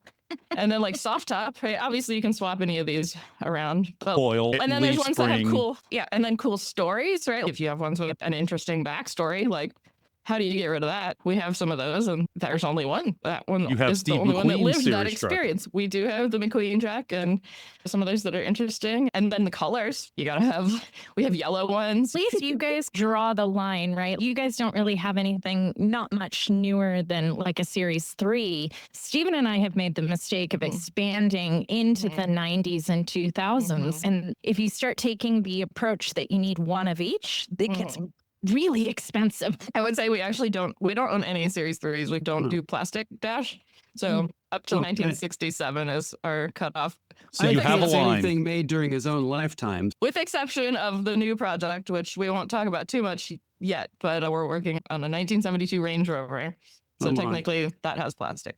Yes, but It's a whole new world. but it's a Range Rover from the 70s. That's It is. it only It's started in two-door. 1970. It's a suffix B, which is actually unusual because it was a really short time span, the suffix B. Well, what designates a suffix B? What's so special about? Just there's nothing that special about it. Oh, It's just okay. like they changed. It was suffix A up until whatever. At the end of the good number, 73. there's a B on it. That makes it. and then special. there's 6 months that they made suffix B's or 10 months or something, and then they went to suffix C. For those who have to be thoroughly nerdy about this stuff, Yeah. it's just a designation on the VIN. There's not. But they would have made some change to it. There's little changes. something. Yeah. Like my transmission still has the cute little like filler lid thing, the swivelly with the little clippy thing on top, like the series trucks do. Whereas like after mine, they got rid of that filler, which I appreciate the filler. It's cool. So there you go. Suffix B versus suffix C. Yeah. Don't have to get underneath to fill it up, which is kind of Right. handy. What was it? 2019? 4x4. Yeah, the launch of the new Defender Yeah. in January of 2020, actually. Was it two? No. It was January of 2020. Yes, it it was the end of was. It January. was like a month before. There was a little concern that Right it might have before been a COVID. spreader Was- event. Yeah, Yeah. It was right before COVID, and Jenna and Ike came and stayed with us for the weekend. My in-laws at the time had a property in Palm Springs, and that's where that 4x4 by Far festival was held. And so We brought your 80-inch to you. Yep. You guys brought our 80-inch down, and you guys had the McQueen car on display at that event. And I'd never met Ike or Jenna before, and they came and stayed with us, and we hit it off. We had a great time. And then COVID hit 6 weeks later, and we never spent a moment of time, just Jenna and I. We had been in a group scenario. We'd spent time together with the boys or with other Land Rover enthusiasts, but we'd never spent time one-on-one together until I called her up and said, I'm doing this Rebel training. I think you should join me. She booked a flight by the end of the day. And fast forward to April of 22, and I'm picking her up at the airport, and we're going off for 4 or 5 days in the desert together for the very first time. And we spent our first morning in the car together. And by lunchtime, we were looking at each other going, this can work. This feels good. Like we had good communication. We were making each other laugh. The conversation was coming really naturally. We had so much in common. And we both just felt this chemistry that was like, oh, we could do this. And then by the end of the day, I was admitting to her, so I don't think we're going to get in, but I could have signed us up on the wait list for 2022. We're not going to get in. There's no way. But I figured like we could at least start planning for 2023. And by the end of that training weekend, we were both like just crossing every finger and toe that we would get in. And 3 weeks later, they gave us a call and said, you're in off the wait list. And we went, oh my God, we're actually famous. We have 5 months to prep. Yeah, so much to do to prep. Yeah. Build the car or get the car ready. And Car then did you also- take on the first one? We took our NAS 90 for that one. So that NAS 90 it's got an interesting story. At one time, it had its soft top taken off and a Canadian military Wolf hardtop put onto it. Everything else was pretty original. We'd done some modifications and some work to it. It was the truck that we took out for trail rides and that we took out to different events, and it was the one that we beat up a little bit, and we weren't incredibly precious about it had to stay immaculate. Like it was the one that we used all the time. But this is also the high school truck and the truck that they drove away from their wedding in. Yeah, it's true. We did. We drove away from the wedding in that truck. See, Land Rover is doing important things for important. This is the Right. versatility. I don't want to lose this Yeah. point. This is the versatility of the Land Rover. You can take it from, what is the Range Rover one? Town to gown? That's like very similar. You had in your wedding, now you're going on the Rebel And Rally. now we're doing the Rebel Yeah. Rally in it. Yeah, totally. Like, there you go. Try to do that in a Ferrari. Definitely. It was great. And I don't know. We just decided of all the cars that between the two of us we had access to, that one felt like it would capture the spirit of what we wanted to accomplish, but also have the range and the capability and A little more speed. a little more speed. Speed is The ability to make it home at the end of the day. yeah. A little more oomph in the V8 than in my 2.25. Yeah. And can I say that I was terrified because I did not know this car very well and everything that we own is series trucks. And as the driver, I was responsible for kind of maintaining and repairing our car on the course. And Afraid of that big V8 power, huh? like it has electronics, like it has so many things. Like, what is a relay? What are all these things? What is mass airflow? It has buttons. What- Yeah. I turned the steering wheel and the turn signals cancel themselves. What's so going much on there? extra stuff in there, and I was like, I It don't has know. power But do you know steering. what? In true Jenna fashion, when Jenna sets her mind to something, when Jenna commits to something, she commits at 1,000%. There is no, she is all the way in or all the way out. There is no in between. And so when we decided, that she was going to be the driver for the team, we could have gone either way. Both of us are skilled drivers. Both of us figured out the navigation pretty quickly. We could have gone either way. It was a really good choice to keep her in the driver's seat because Jenna, I'm a good driver. Jenna is an incredible driver. She's really got this beautiful understanding and feel for throttle control. And she rides the line and she finds that the best way to just get through whatever we're trying to get through. But Jenna, she took it on herself. Okay, I'm the driver of this vehicle. I need to learn everything I possibly can about it. She created like workbooks with photographs and all the inspection points. And she really threw herself behind this vehicle that she had never driven, that was down in my workshop. And we made a go of it. And it was a good thing she did because we had a few mechanical issues in our first year that thank God Jenna was like, okay, all right, I know how to do this. We can figure this out. And it was a really fun car to run on the rally, not without its issues. We did have a pretty substantial mechanical failure on day 5 of the rally that year. And I always look at the score that day. After we fixed the problem, we got through it. We lost about 3 hours to this mechanical issue. Once it was finally fixed, we get back on the road and we start collecting all of our points, even though we're timed out. But we're like, we just want to know that we would have gotten them, right? So I always look at that report card and it's, oh man, had we not had that mechanical issue, we had the best day of the rally that day. We could have done so well. But no, it was a really fun, really photogenic car. And we happened to run it. 2022 was the first year that a classic Defender had run the Rebel Rally. And there were 2 of them. There was a 110 and us in the 90. And it was a great introduction to what very quickly became our entire identity. And to for anybody that's curious, I did not solve the mechanical problem on day 5 by myself. I was very stubborn at first and we tried, but we couldn't. did. And it just seemed like we were going to burn too much time trying to figure it out. And we ended up calling the mechanics you have to buy it. You basically buy it with points. It's a penalty to get mechanic help. But I was like, don't bring a trailer. We're driving this thing. Pulls up with the trailer and Jenna barks at him. No trailer. It turned out, I don't know if we ever would have found it, but it was inside of a brand new sealed Petronix distributor. Underneath the plate that you're not supposed to be taking out, there's a little ground wire that is screwed to the body. And that ground wire, just by all the jiggling and shaking and washboard and bumps, had just jiggled and sheared off. And so we were having this intermittent starting issue, and we knew it was something in that world. Like we changed the coil, we checked all the plugs and the wires, and that we were like, it's something fiddly. It's some little fiddly electrical thing. And we just couldn't get there, and we would have spent so much time trying to figure it out. So it was just that. But that was brand new, right? It had less than 800 miles on it at that point. It was brand new. So brand new part that ends up failing. Yeah. puts you back it's always- three. It wasn't the old 3.5 things that hours. failed. It was the Yeah. brand new thing that we preemptively changed out to make sure we wouldn't have an issue with it. With electronics, that's often the case. They, Yeah. they either fail early or they fail very late. It's Mm. Yep, I've said that about especially computer stuff for years. If Yeah. it's going to fail, like you don't need the extended warranty because if it's going to fail, it'll fail fairly quickly.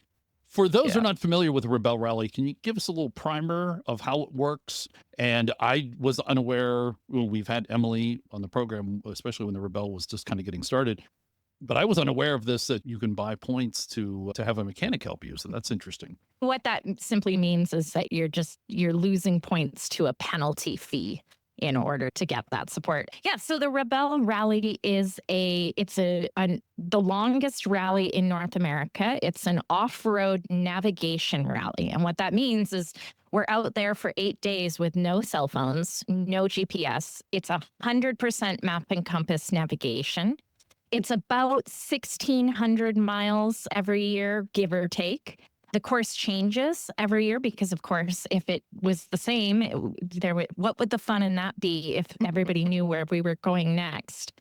And teams of 2 and their vehicle, we consider our third teammate to be the vehicle itself. We're out in the desert. We are camping while we're out there. There's a base camp that travels with us down the course. We generally start in sort of Northern California, central to Northern California. We often make our way into central Nevada, make our way slowly down through California and Nevada, and almost always end in the sand dunes, the Imperial Sand Dunes, right near the Mexican border. Glamis is what many people know it as. But not every year. Last year, we did not end in Glamis. We made our way down to Glamis and then went all the way back up to Johnson Valley. The course changes throughout the year, and this event happens to be entirely for women. So all of the competitors are women, and it was founded by Emily Miller, and she has the most spectacular staff, the most incredible people working for this rally. And she has created what I know I'm a little biased, but she has created what I honestly believe to be the most compelling and interesting rally format in the world. We're out there with map and compass. We're given a list of checkpoints in the morning and a bunch of maps, and we are told to go get these checkpoints in order. There are different levels. There's green, blue, and black checkpoints. Green checkpoints are generally pretty easy to find, and they're pretty obvious. Big green flag, and usually a staff member is parked nearby. It's like a safety check. And there's anywhere from 3 to 5 of those per day that keep us moving down the course. Then you have blue checkpoints. Blue checkpoints are tricky because you have to track your distance and bearing, and you have to make sure you've gone the right distance before you click on that flag, because my blue flag might be 500 meters away from another team's blue flag, or there may be decoys and fake blue flags out there. So you better be darn sure before you click your tracker to say, hey, I'm at my checkpoint. You better be sure, because otherwise you're getting a wide miss penalty. Those And blues really nothing- psych you out. Nothing is more frustrating than getting a wide miss on an easy blue that you shouldn't have. And do you get that feedback right away, or do you find out at the end of the day you missed your target? Sometimes you get that feedback right away. If I was given a list that gives me the exact longitude and latitude coordinate, when I click my tracker, it will give me a readout of exactly where I am in space. And if those numbers are really close, if I'm within a few thousandths, then I know that I'm right on it. This is the right one. But if those numbers are different, I look at Jenna and my stomach drops to the floor, and I'm like, oh my God. Oh God. So these are But virtual there are checkpoints. times- There's not a blue flag in the sand. There's usually a flag or a pole there. But like I say, they put out decoys. Even though you're at a flag, it might not be the right one. It might have been super wiggly and lumpy and sandy, and it's so hard to It can be, and on a map, it can be really hard to gauge if the trail is really steep. You've got to add 10, 15, 20% to your calculation, because of course that elevation is really hard to measure on a map. And then you have black checkpoints, and black checkpoints, there's absolutely nothing to tell you that you're in the right place.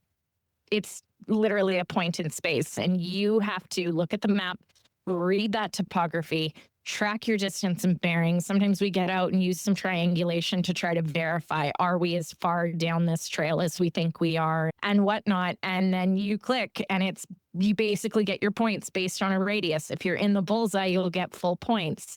Let's say you're 50 meters outside of that, you lose a step and it steps out until you get into a 0 zone.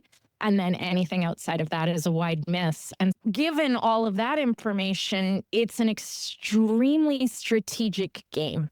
Really, at the end of the day, the Rebel Rally is a game of strategy. And you're making decisions from the moment you wake up to the moment you go to bed. Generally, we're up at about 4:30 in the morning. I get my coordinates at 5 a.m. We're in the car on the course close to 7 a.m. And we're usually out there till about somewhere between 4 and 5 p.m. We're coming in just before it gets dark and then getting up and doing it all again the next day. And this goes on for 8 days. And the whole time that we're out there, we're just constantly making these little micro decisions. Where are we going? How far down? Is this the trail or is that the trail? Did we go far enough? Did we go far enough? What's the bearing? Get out and check. Can you see the top of that mountain on your map? Okay, is it this way? Okay, looking at the time, we've got 3 more checkpoints before our next green, and that green times out in 2 hours. We can't get all 3 of these. Which one are we going to leave on the table? You start making decisions about the point value of things, about how far you think it's going to take you. How rough is it going to be? Is this an appropriate trail for your vehicle? Sometimes the answer is no. And you make that mistake more than once, for sure. And you live with the consequences for the rest of the day. We're out there doing most of our own maintenance. If it is beyond something that we can do on our own, we can either get mechanical support at base camp in the evenings, or we can call for mechanical support and pay a penalty on the trail. That's never good because then you're losing a ton of time as well. It's a really complex game. And whenever I tell people about it, they laugh as we get more and more into it. And they're like, this is fun for you? I'm like, yeah, it's so great. I love this. Now, I've got a question about the coordinate list you get. Are they all sort of flat long, or do you also have some that are just... So sometimes they will give us, sometimes they'll give me lat long, but they'll do it in a couple different formats. Sometimes it's minutes and seconds. Sometimes it's decimal degrees. Sometimes it's decimal degree minutes. There's multiple formats. So it can be really tricky. And at 5 o'clock in the morning when your brain isn't fully firing, like it's really easy to misplot something because you didn't catch the format. And sometimes they'll put a blue flag at the place where if you misplotted it using the wrong coordinate system, there would be a fake flag. So you think you're in the right place, but you're not.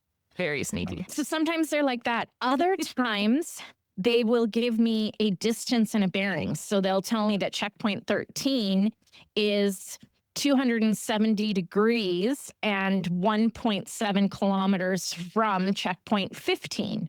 Great. So I got to go down and plot checkpoint 15 and then back bear off of that.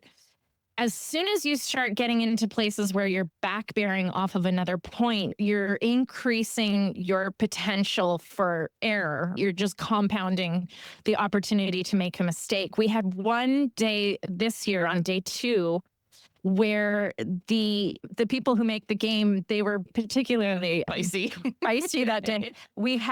You had checkpoint 6.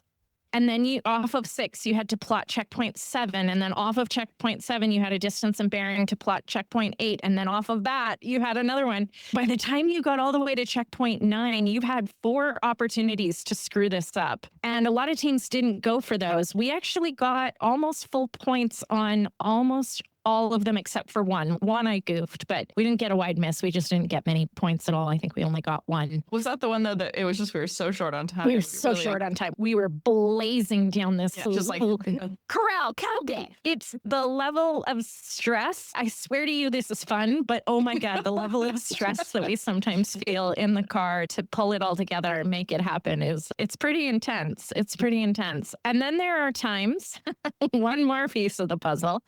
Sometimes we are not navigating with a map and compass. Sometimes they are giving us a road book. And that road book is, I'm sure we all remember back in the day where we used to print off the directions from MapQuest, the turn by turn. It's like that, but for off-road rallying.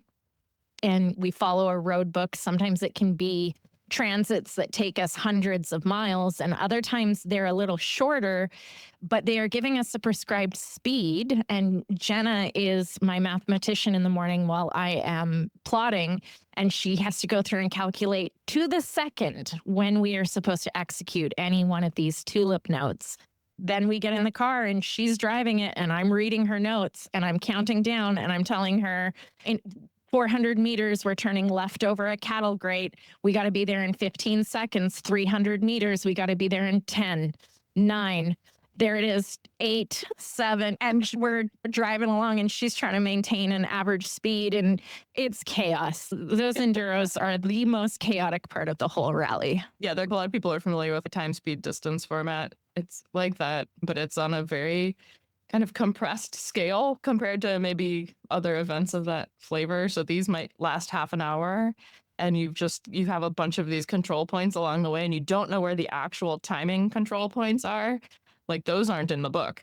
It means you just have to be on time. You just have to be accurate all the of whole those time. other intervals. And so, yeah, we do the math based on the speed and that distance. We're supposed to be at each tulip at a certain time. And then if it's a lengthier segment, if it's more than a 45-second segment, I'll break it down into some even smaller intervals because let's say it's a 3-minute segment, right? Over 3 minutes, you can get really far off when you're trying to hit something within 2 or 3 seconds. Yeah, it's intense. And just the communication in the car for those is hilarious. It's a good time. It's a really good time. It's probably the most stressful part. And I imagine these are not high speed, like a European rally race or something like that. So you're not doing, we're going to go into a tight 4 to right or something like that. It's just the timing and the speed. And yeah, it's awesome. just more about hitting it accurately, timing wise.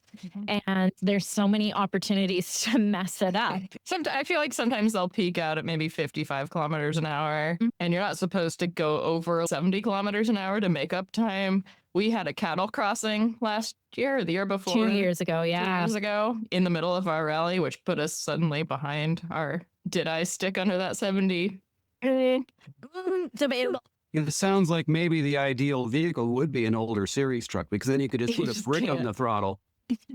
Totally. You got a hand throttle, right?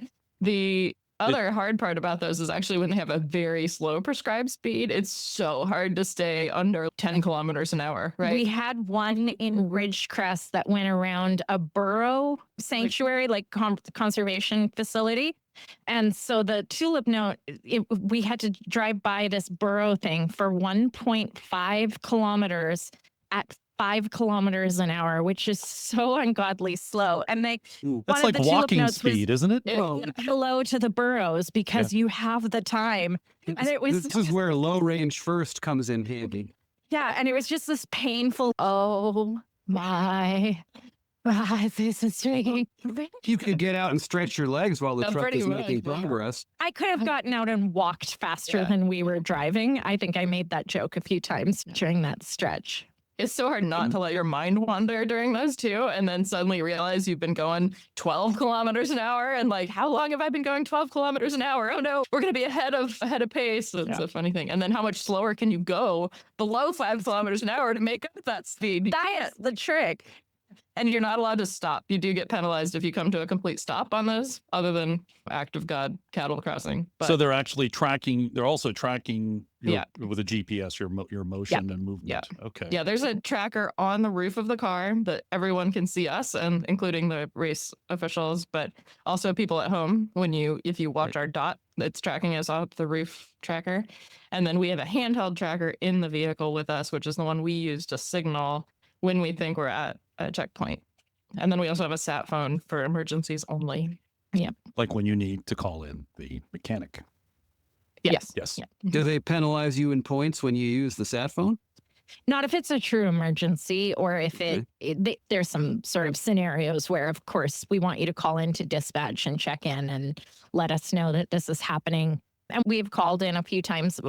We picked up a tracker from another car once that had fallen off and just relayed back because, of course, to the race officials, it's going to look like Team 142 has been standing still In a for an bush. hour. Things, sometimes it's really simple things like that. And other times it's more severe. We were not involved in this, but there was an accident 2 years ago on the rally where it involved a civilian, a person not involved in the rally, and they chose a really lousy time to illegally try to pass two of the rebel cars on the left as they were making a left turn off the highway into Johnson Valley, into the off-road area.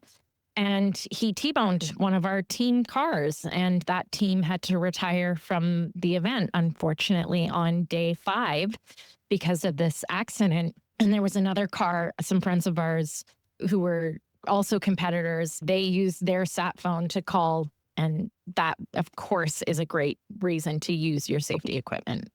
Also, interesting side note, they had a dash cam. Our friends in the second car had a dash cam, so they caught the whole thing on camera, and the state troopers used that footage to prove what happened. It was great. Excellent. The control points, there are optional ones, or are they all required? Because it sounds like the blue ones may be optional and there's black. Blue and black are optional. Greens are the only ones that are truly mandatory. They're like a safety check-in. And if you miss a green, it's really bad news because you actually cannot collect another checkpoint, or you can't get the points for another checkpoint collected until you get to your next green. I think if I'm remembering, they changed the rule at some point, and I think I still remember how it works. Note to self, go back and read the they changed rule it last book year, one more didn't time. But if you miss a green checkpoint, you have to keep going because they don't want you falling behind. They have people sweeping the course for safety, and they don't want you being 5 hours behind everybody else for safety reasons. So blues and blacks are optional, which means that if you want to be competitive, you need to get as many as you possibly can. But even the very top teams are not getting 100% of the points every single day. And so you're making choices. You can't get it all. What are you going to leave behind so that you can maximize your potential point value for the day? And if you're not up in the running, if you're not trying to be in that top 15, then you certainly can make your decisions based on that information. But if you are trying to stay in the top 15, it's a very different mentality that you start to take because every single point is so valuable and every single point is needed. And timing becomes your biggest enemy on the rally. It's not other teams. Your biggest enemy on the rally is time. What is the winning criteria? It'll be who has the most points at the end of the week, and it's cumulative over those technically 7 days. The first day is non-scored. Prologue day is just to let everybody get the cobwebs out and let the rookie teams get a feel for how this is going to work. 7 days of scored competition, and it's cumulative throughout the week. And so by the end of it, it really comes down to having more points than anybody else. And then timing comes into play with getting scoring points? Timing comes into play because checkpoints have opening and closing times. And you have to watch those closing times extremely carefully. They are linear.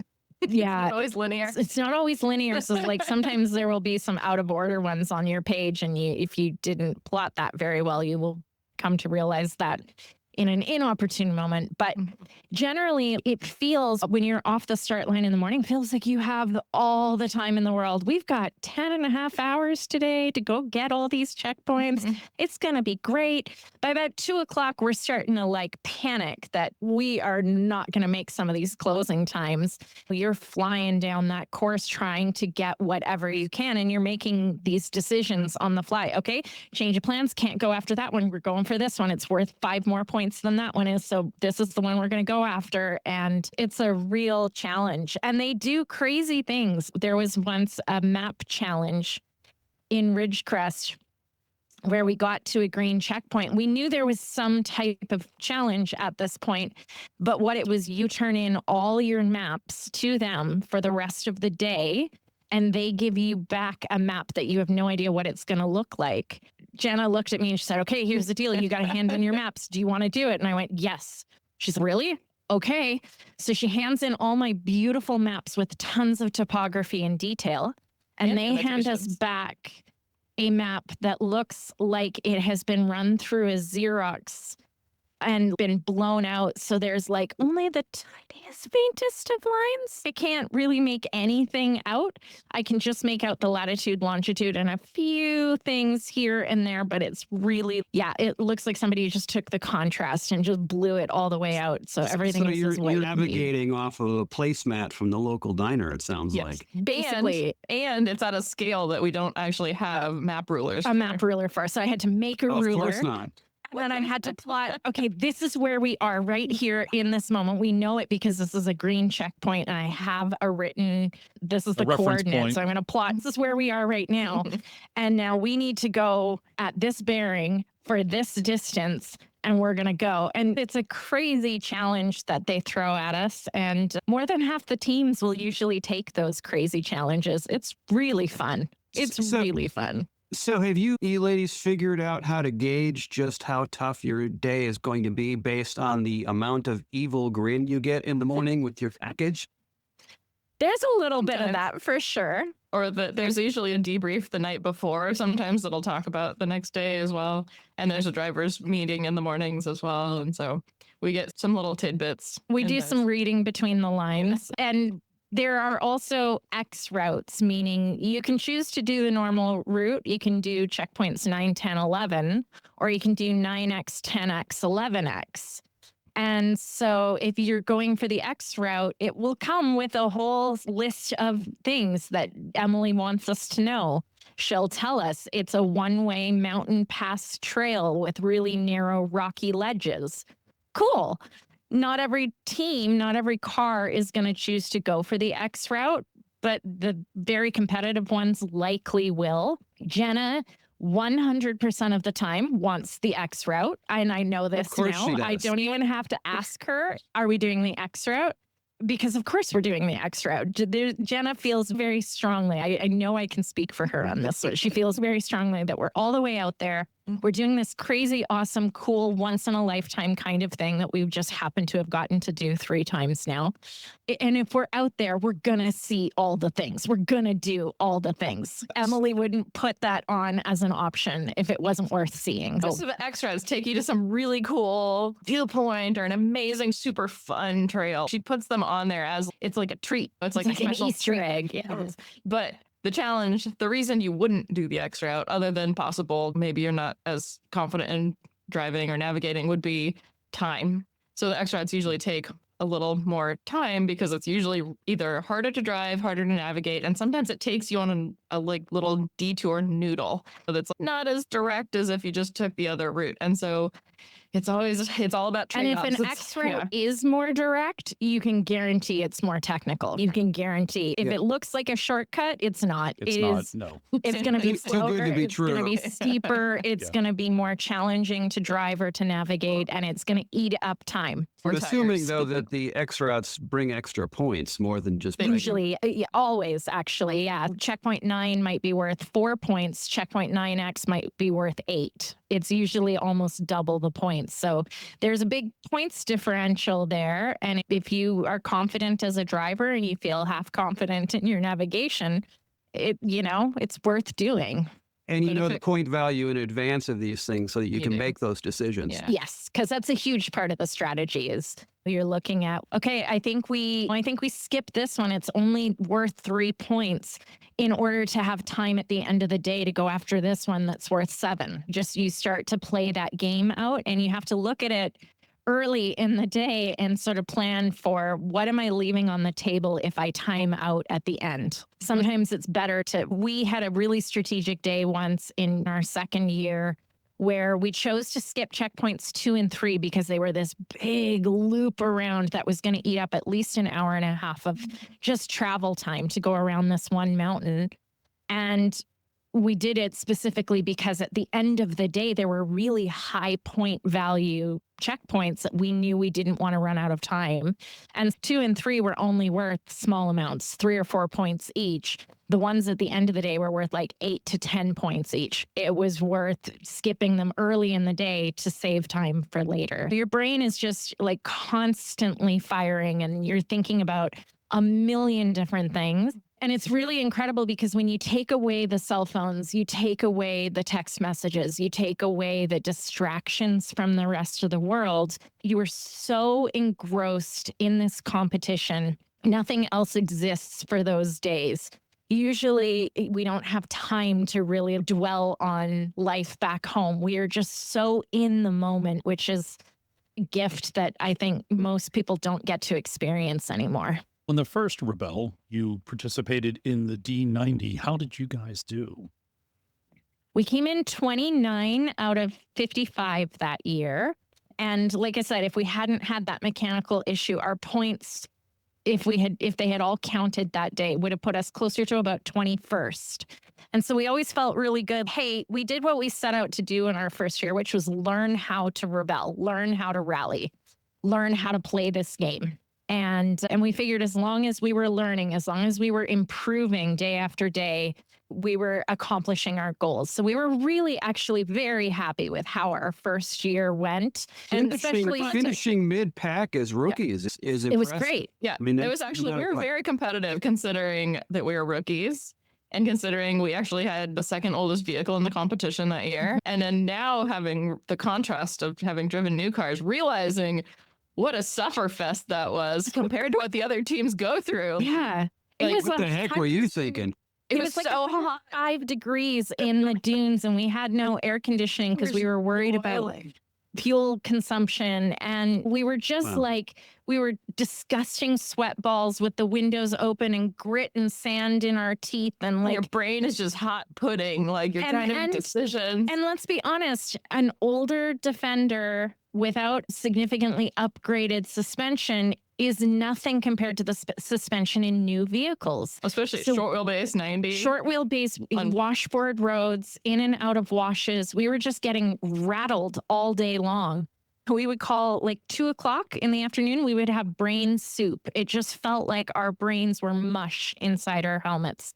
And it was really hard to focus. And then the following year, we ran a brand new Defender 130, and we'd get to 2 o'clock and be like, wait, is this what all the other teams feel like? We don't feel like dying.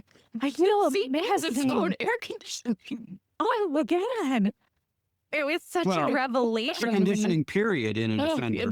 Seriously. And we had like the little air filtration thing. You can see the little particles on the we screen. weren't sucking back everybody else's dust. And the refrigerator in the console. And we weren't feeling so rattled. And it was a revelation when we realized, oh, okay. All right. So running a classic car is a ton of fun in this event, but there are some advantages that you really do get from modern vehicles for something like this, that it's without heavily modifying my Defender. I don't know that Defender could ever win the Rebelle. I think we have gotten better. We could probably push that vehicle into a top 15, maybe a top 10, but I'm not sure that vehicle could ever win. I'm not sure you could put the best drivers in the rally into that vehicle and still be able to capture 100% of the points needed to take a top spot, because it just doesn't have the top speed on the highway that new vehicles do for transits. It doesn't have the grunt in the dunes. It doesn't have as much power as a modern car. It doesn't have all the widgets and the suspension. And again, just the comfort inside that keeps you on your top A game all day. That keeps you mentally sharp. Yeah.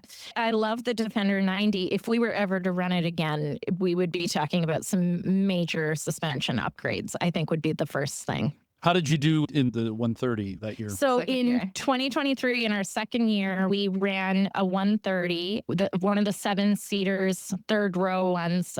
And that year we came in 8 out of 65. That's, So we that's had a really fantastic. good year. That's impressive. We had a really good year. Our second year, we came out of nowhere. I think we shocked ourselves and everybody else in the event. I don't think a lot of people saw us coming until sort of the last day and realized like, oh, wow, you're in 6th place. Yeah. And we got a penalty on our very last checkpoint on the very last day that knocked us from 6th to 8th. And I take full that had to hurt. responsibility for that one stung. I've never Still does. that. Still does. Penalty. It was a fake blue. It was a fake blue. One of those evil fake blues. We were in the dunes. And we're in this like super scrubby wash, right? So we're going through all these bushes. You can't see anything, it's just bushes. And you're trying to you need to be out there, but we need to be going this direction. So we're following this wash. We're in the bushes and we get right to the edge of the bushes. And up on the side of this little brick dune is the most perfect blue flag. There's like a beam of in light the coming sunshine. down from heaven. It's this nice little baby dune and it's just so perfect. It's just glowing. And Jenna says, we're sure that's our checkpoint, right? And I'm like, it has to be. It's perfect. Yeah. Look on it. We have 20 minutes to get back to base camp before the finish line. Before this is the end of the rally.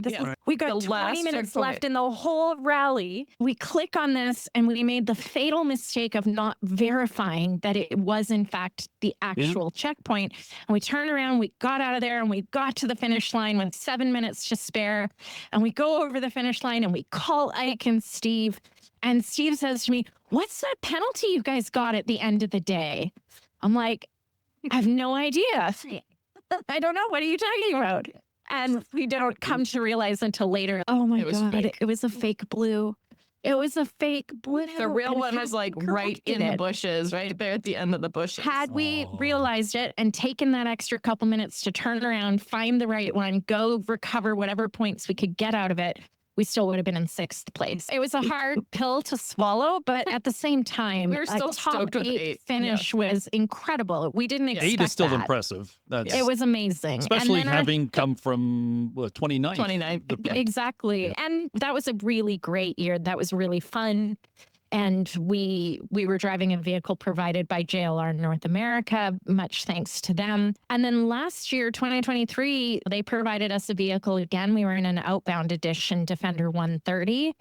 And did we do as well? No, I think we tied for 16th place or 15th place, something like that. We were still in a very respectable place to be, especially when you consider how competitive this event gets year after year. Everybody's getting better at it. Everybody's taking it more seriously. Everybody's There's so doing many more training opportunities now. These like crazy trainings. It's wild how strong these teams are. So we are still extremely proud of a top 16 finish, whatever it was, but we wanted that progress to be linear. We did 8 last year. We could do top 5 this year. Why not? But that's not how life goes. And it doesn't take much to sidetrack you. The problem is the rest of the field is after a linear improvement too, and they're all doing their training. So for you to stay ahead of them, you have to be non-linear in your own development. For sure. And life doesn't work that way. You don't always improve. You backslide a little bit and then you do better the next year and then you might backslide a little bit.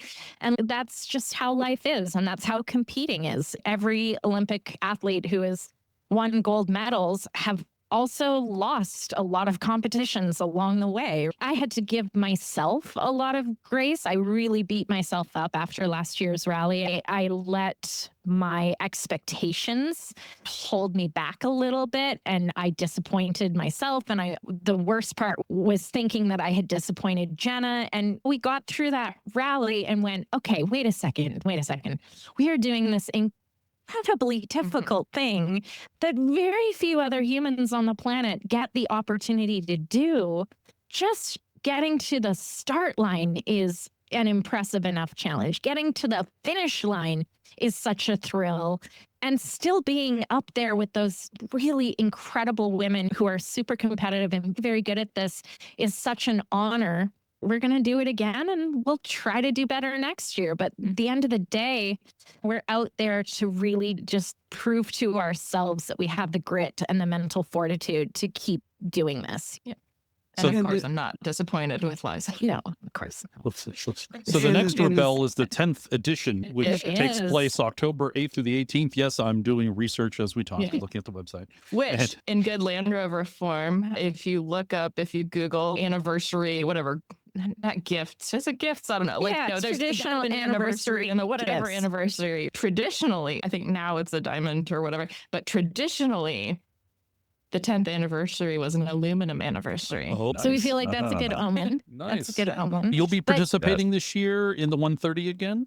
we will Yeah. not be in a Oh. 130. So we're very excited to be driving Ralph Sarik's 90. For those who don't know who Ralph Sarik is, he runs Sarik Auto Works in Virginia on the East Coast. And they're a really incredible outfitter that does fabrication and custom modifications for Land Rovers, mostly late model, but they do all sorts of different things. They're getting into some Toyotas, but they do custom bumpers, skid plates, suspension upgrades, all sorts of things. And Ralph approached us after Destination Defender last year, and his wife, Kathleen, was the smart one who said, I think you need to get involved with this Rebel Rally team. And they called us up and we started batting around some ideas and some ways that they could come on board, whether it was as a sponsor or providing some engineering support to us. And we left that conversation and they were like, we think you should drive our vehicle. And he's got a pretty incredible Defender 90 that is really modded out. It's got upgraded Olin suspension. It's got tons of underbody armor, UHMD sliders. It's got It's lifted. It's got 35s. It's got nice big steelies on it. The Olin suspension under it is like a kind of a new kit that he's developing with Olin's as a product that's really interesting. He put it up on a shake table at Olin's and everything. It's Back to got, coils. It's on coils. It's on coils. It's got a selectable locker, which is awesome, as opposed to the Land Rover passive electronic lockers that you have no control over when they engage. This one is selectable. We can use it when we need to, which is pretty great. It's really exciting. And Ralph has already just been such a generous partner with us. We're going to be out at Hyperfest in Virginia the weekend of May 14th, 15th. Something like that. The same weekend, unfortunately, as Destination Defender in New That's York. right. But we had already committed to this other thing before they announced that. It's going to be cool. He's been just a phenomenal partner with us, and we're really excited to get to drive this beast of a Defender 90 this year. That's fantastic. I've seen that vehicle. He was one of the first ones to have one here in North Yeah. America. Yeah, It's nice. It'll be fun to run a short wheelbase, even though it might be a little rockier on all those. Not dips. actually that short. Yeah, it's still 100 inches, right?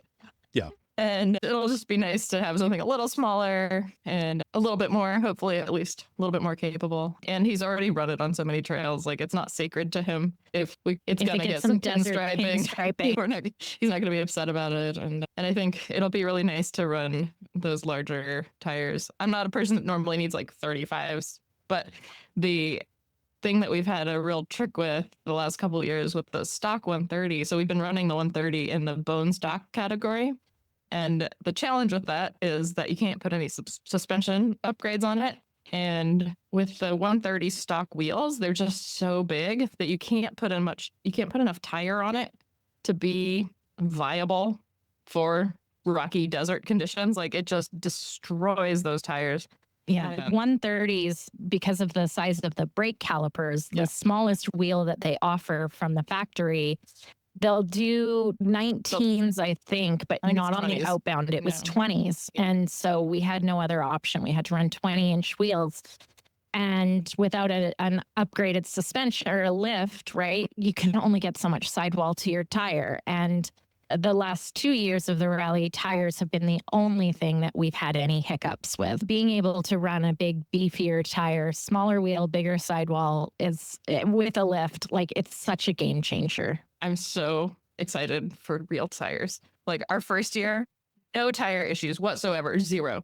No tire issues. Just running whatever, 33-inch mud tires on the NAS 90. Great. It's just anything I'd run on any of our daily drivers. So, like, it was like a BFG. These were Maxas that we ran, but just good, real truck tire. And then the last 2 years, we've just been so paranoid the whole event about the tires, trying to be really careful with the tires, trying to, like, just constantly looking at the tire pressure monitor gauge, which exists on that car. And don't get me wrong, like when you're off-roading and when you're out on trails, you should be worried about your tires. That's the biggest thing Yeah, about you should be tire careful with preservation. them. You should be aware of where your tires are, and you should be good to your tires. But we changed a lot of tires these last 2 years, and it would be really nice if that wasn't our Achilles heel in a rally going forward. Yeah, where we're worried about not actually having enough tires for the race, for the competition. We went through our spares last year and had to patch them and to just carry them and hope that if we needed them again.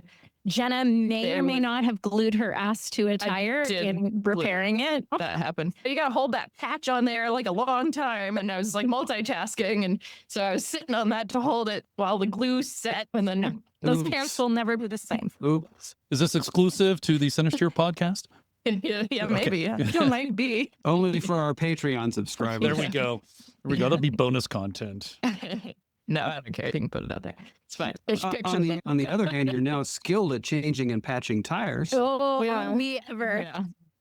Yeah, there's not In many a people have ditch, that skill in anymore. a wash, in 100-degree weather, wearing a helmet. Yeah, it's good times. We're very excited for this upcoming year and to have something that's not in the stock category. It's cool to have the badge of honor of running in a bone stock car, but it's going to be fun to have something a little different this year. Are they doing anything special for the 10th anniversary that you're aware of? We don't know yet. We don't Ah. know for it. Okay.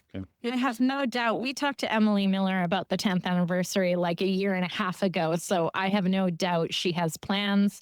I have no doubt there are going to be things that are going to make it special. There are The a X routes are lot gonna be of amazing. returning teams. There are some incredible competitors that maybe have been out of the game for a couple of years that Jen and I haven't gotten to know, but they're legends in Rebel circles that are coming back to compete.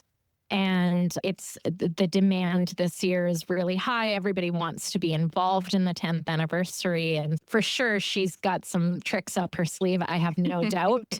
And they reveal some of those details to us, usually starting in about May or June. They'll start eking out little bits of information to us. And one of my favorite games to start playing come about mid-July, they'll start to give us like just very basic information about each base camp. They'll tell us the elevation and the average temperatures for each of the base camps so we can plan our wardrobe accordingly, although it doesn't matter because the weather will just be whatever the weather is. And I love taking that information and I love to start looking at maps and trying to figure out based on elevation. Oh, base camp 1 could be here, or it could be here, or this is pretty close, or maybe it's here. And then I start imagining what our trajectory is going to be. Last year I did pretty good. Yeah, I got us figured out we were going to be somewhere near Twin Springs, Nevada, which is where base camp 1 was. And then I figured, I think we're going to be in Dumont Dunes for base camp 2, which we were. Everything after that, I was completely off base. I'm still just I've amazed come at just how technical and how impressive the challenge is behind this. And besides the obvious hook of it being women only, I think it's a top shelf event regardless of that. That's how we feel about it. I think it's the technical aspect of the rally makes it really unique and special and really hard. And I feel like the fact that it's all women becomes secondary to that. Is just this incredible format that it's without practicing for it. It would be really hard to just go do it on the fly. I find it incredibly hard to believe that a male team would have any better shot than the women. I don't think that the gender has anything to do with it anymore. Agree. I think it started as maybe a marketing thing, but now it's like that challenge stands on its own. Yeah, I think it started with Emily wanting to create an event that obviously empowered women to feel confident and even attempting something like this, right? Yeah, you have to draw them in somehow. But Yeah. I think women in the sport is something we need. So that's great. But she's gone above and beyond in She has, creating an event. She's created an event that I think it truly stands out as being just such a dynamic and interesting format. And And just a little bit evil. it is just a little bit It's just the diabolical. perfect amount of evil. Yeah, it's really Perfect amount of diabolical for sure. And And the Chrissy two of you Davis, were who- so nice to share some of that at the event in Minnesota last year. Oh, you guys. Oh, I love that recording we have of who was it? It was like Is it a Oh. bad pairing? I like I think it like was sassing. Charles. I think it Yeah. was Charles Gelpin. Or who- Trey, maybe. Maybe. And Yeah, the yeah. decimal conversion that tripped everybody up too. Yeah, that was a good day. That was a really fun one to come up with. The Rebel Rally, you can also do live tracking. You referenced that, Liza. So we'll, of course, have a link in the show notes to the Rebel Rally so that folks can follow you during this upcoming Rebel in Yeah. October. In October, yeah, for sure. You can also follow us on Instagram. Our team account is overland_her, overland her. And of course, we both have personal Instagrams as well, but we tend to put all of our team related stuff there. And of course, I'd be remiss if I didn't point out that we often detail our build and our prep and leaving for the rally on the Underpowered Hour podcast. Of course, I can see being our other halves, not better halves, generally tend to keep people updated on what's going on there. And we always do a good recap every year when we get home with them. Usually when we are like bleary eyed, fresh off of the rally, we do it like the day we get back and everything is fresh. So you can hear us in all of our exhausted glory as we have just crossed. It puts you on the same page with them that way. Yeah, there you go. There you go. You slow down to their level. You got to capture it all before it all goes away out of your brain. Yeah. So yeah, we'll definitely be detailing that. And then we have some really exciting additional projects and plans that we are working on that we're not quite ready to reveal to the world, but we're darn close. And that's just stay tuned for more adventures. From Well, there is one that Team you've just Overland Her. you've just done, which is the Solihull Sisterhood. You Mhm. announced that here in the past month. Can you tell us more about the Solihull Sisterhood? Sure. Actually, we started a new Facebook group, which is hopefully more than just a Facebook group. The intent is that we're trying to just foster a collective of women who are into Land Rovers and build a community around that. So the Facebook group is the The launching, Yeah, the or starting point. the platform for that communication to happen, right? But yeah, we called it the Solihull Sisterhood, playing off of the old Burma Bright Brotherhood. Yeah, the intent of it is to just have a space where women can come together, share stories, ask for advice, scheme. We were really Plan trips. surprised that there wasn't already one that we could tap into. Yeah. I'm sure there have been other ones in the past, but nothing seems to be active or actually out there. And so we realized we get so much support from our fellow rebels. And Rebel is not specific to Land Rovers, right? It's all makes and models. And there are Jeep enthusiasts and Bronco enthusiasts and Subarus and everything, right? But we realized, hey, there's this incredible community of women that we've gotten to meet. Every time Jenna and I go out to an Anarch event or a local club event, or to a Destination Defender or something like that, we always get approached by women who are excited to hear our story or they see themselves in us, or it gets their brain going about adventures that they want to take. And we realized the Land Rover community is full of these incredible women with incredible stories.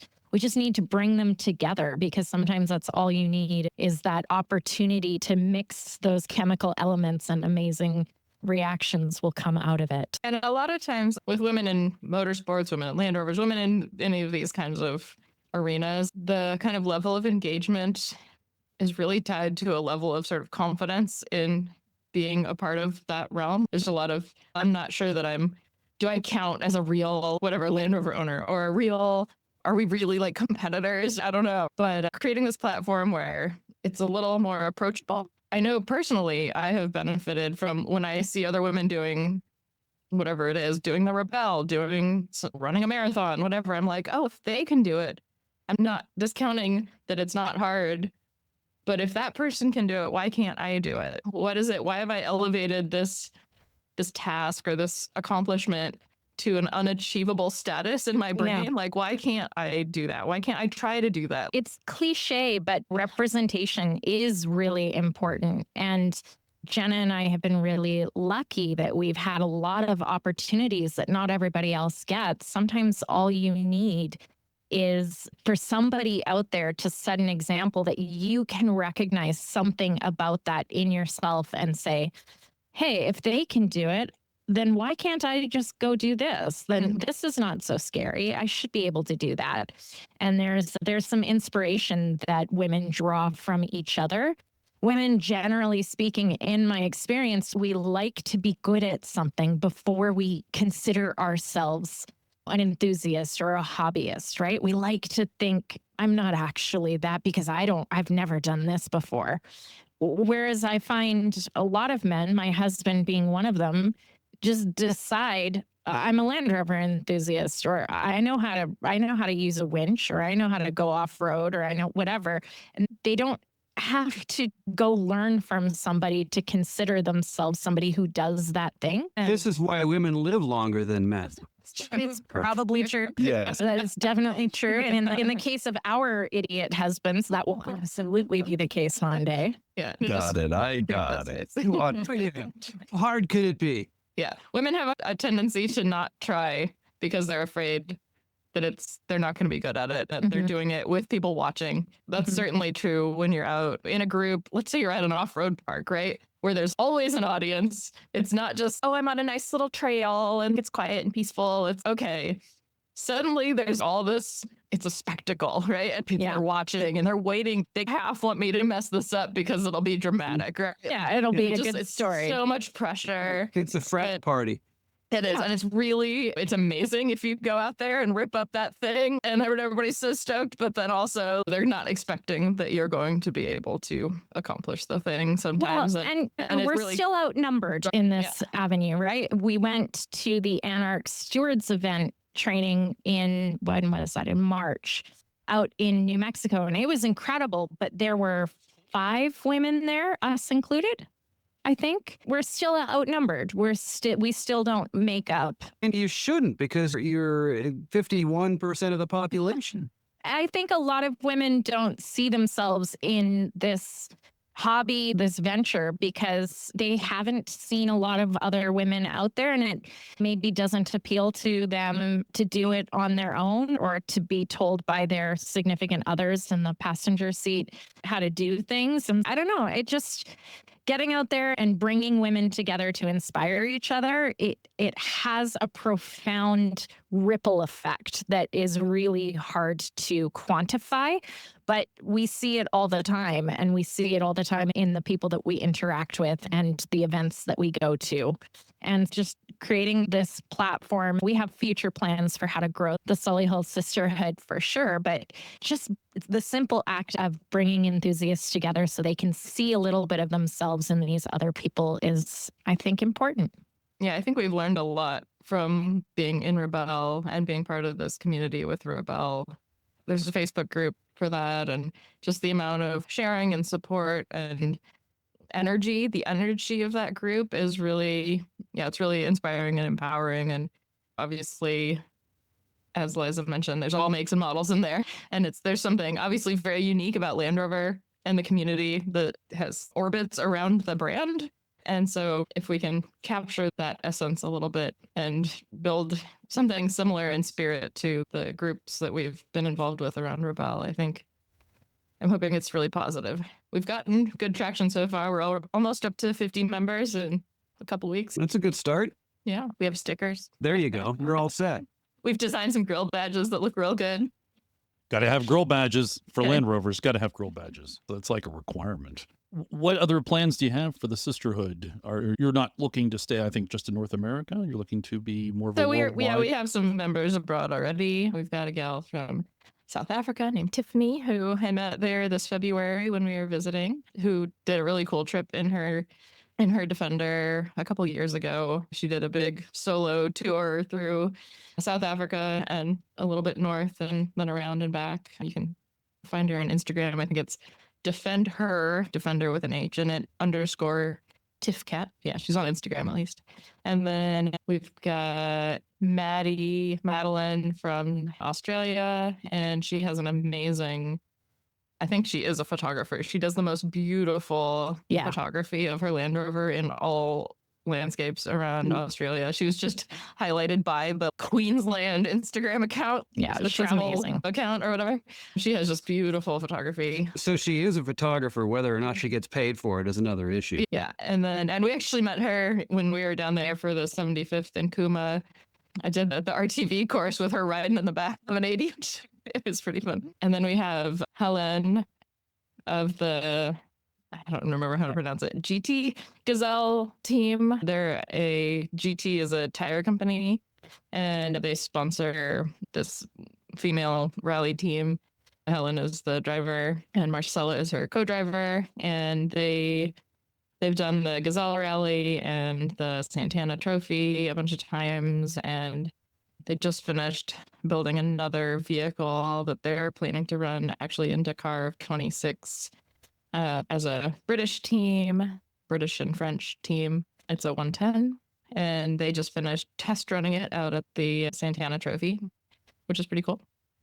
So we've got a few international members, and yeah, I think we don't want to make this overly complicated or something that you have to pay dues or any of that. It wants to be a very naturally evolving community. But I think one of the cool things that I have certainly benefited from, that we have benefited from, is that we have Land Rover friends all over the world, right?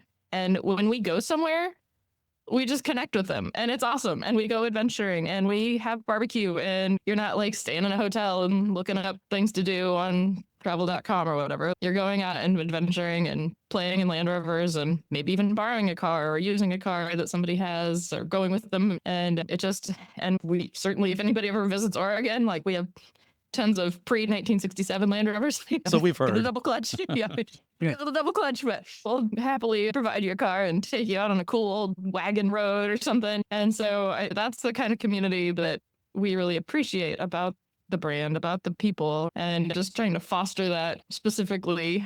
Yeah, and roping already in all the women. just some of the discussions that have happened. Yeah. There's a lot of, oh, next year I'll go with you. We'll do this. I didn't want to go to this event this year because I was worried about going alone.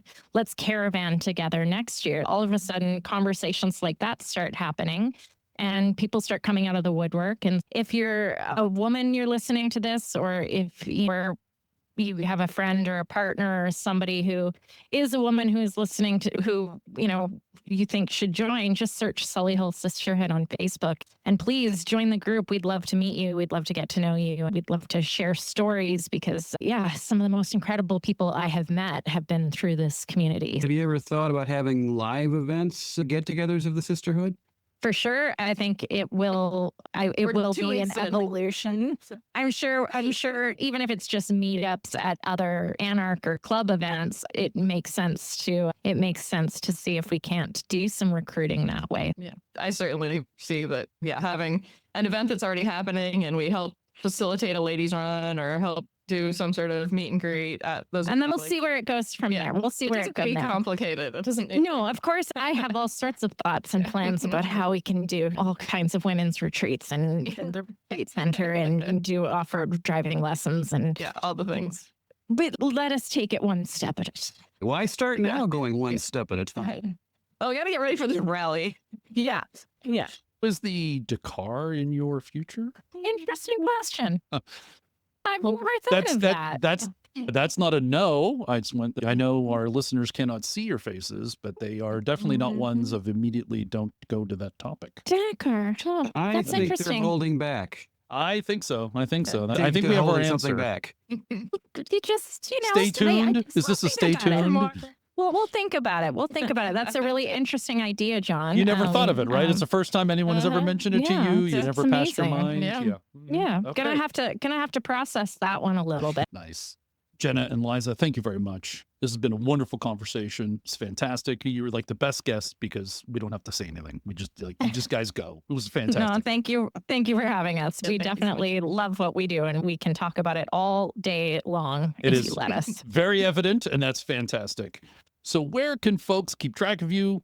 That's a weird way to say that. Where can folks follow the you blue dot on your screen. adventures? You can follow our little dot. If you follow any of the Rebel Rally accounts, if you go to their website when the rally is happening, we are Team 155.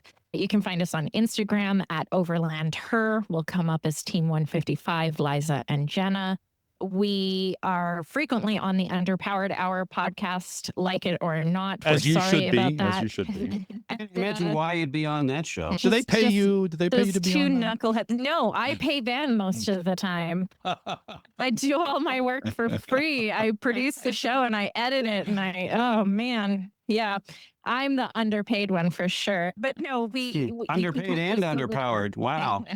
Yeah, you can catch us over there, and they're pretty good about keeping listeners updated on what's going on in our world. Thank you for having us on today. This was a really fun conversation. And thank you so much for having us on. And you can also follow along the Solihull Sisterhood page on Facebook.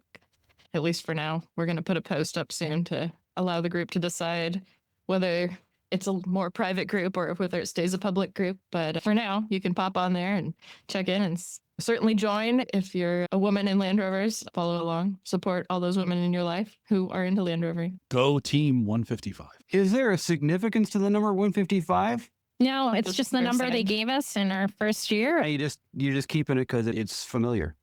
They As just long as we don't automatically give it up, as long as we continue to Right. compete, we get to keep the same number year after year. It makes life a little easier. A lot of our gear is tagged. We have stickers and iron-on everything, our helmets, our tents.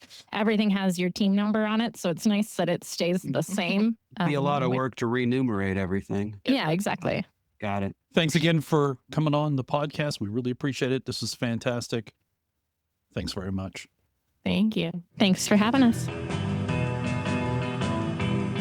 We hope you enjoyed show number 146 for May of 2025. Thanks to our guest this month, the Solihull Sisterhood Rebel Team 155, Liza and Jenna.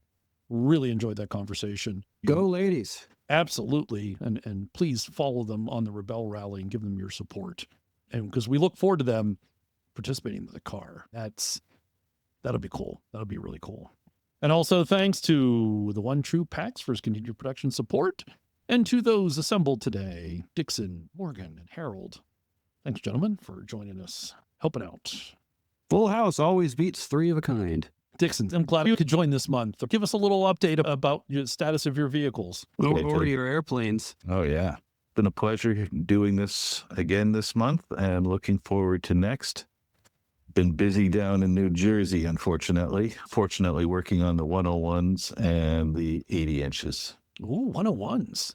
Nice. Is that 101 one of the 101s in the competition currently? That's a mouthful. Yes, both of them are. Are they both yours or one is yours? No, one is mine. The other one is Ben's, and it's one of those special ones that has the powered trailer. Ooh. Of course, Ben has the special ones. Yes. That seems like an unfair advantage for yours and Ben's to be in the same competition, not at your location, but at Ben's. That seems very ripe for pilfered parts. They could get pilfered both ways. So it's the prisoner's dilemma. It's better to cooperate.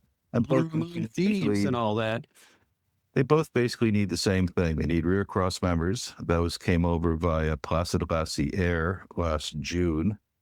Both need electrical harnesses and both need engine rebuilds. So easy parts swapping there. Is there some sort of time horizon? Are you looking at what, the 80th anniversary of Land Rover or? Whenever we can manage.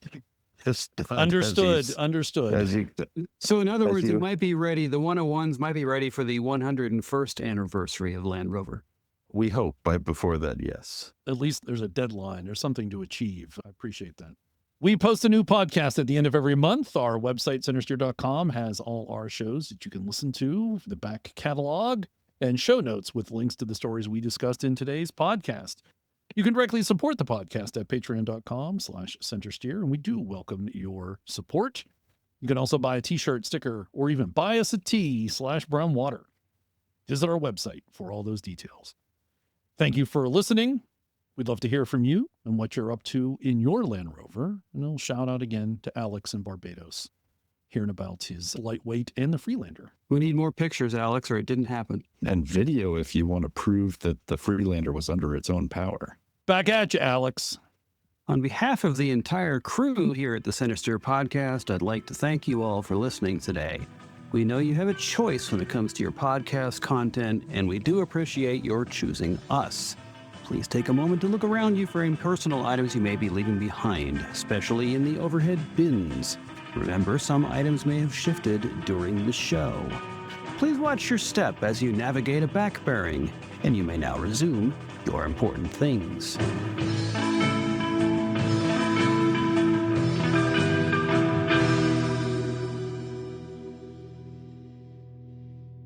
The contrast of having driven new cars, realizing what a sufferfest that was compared to what the other teams go through.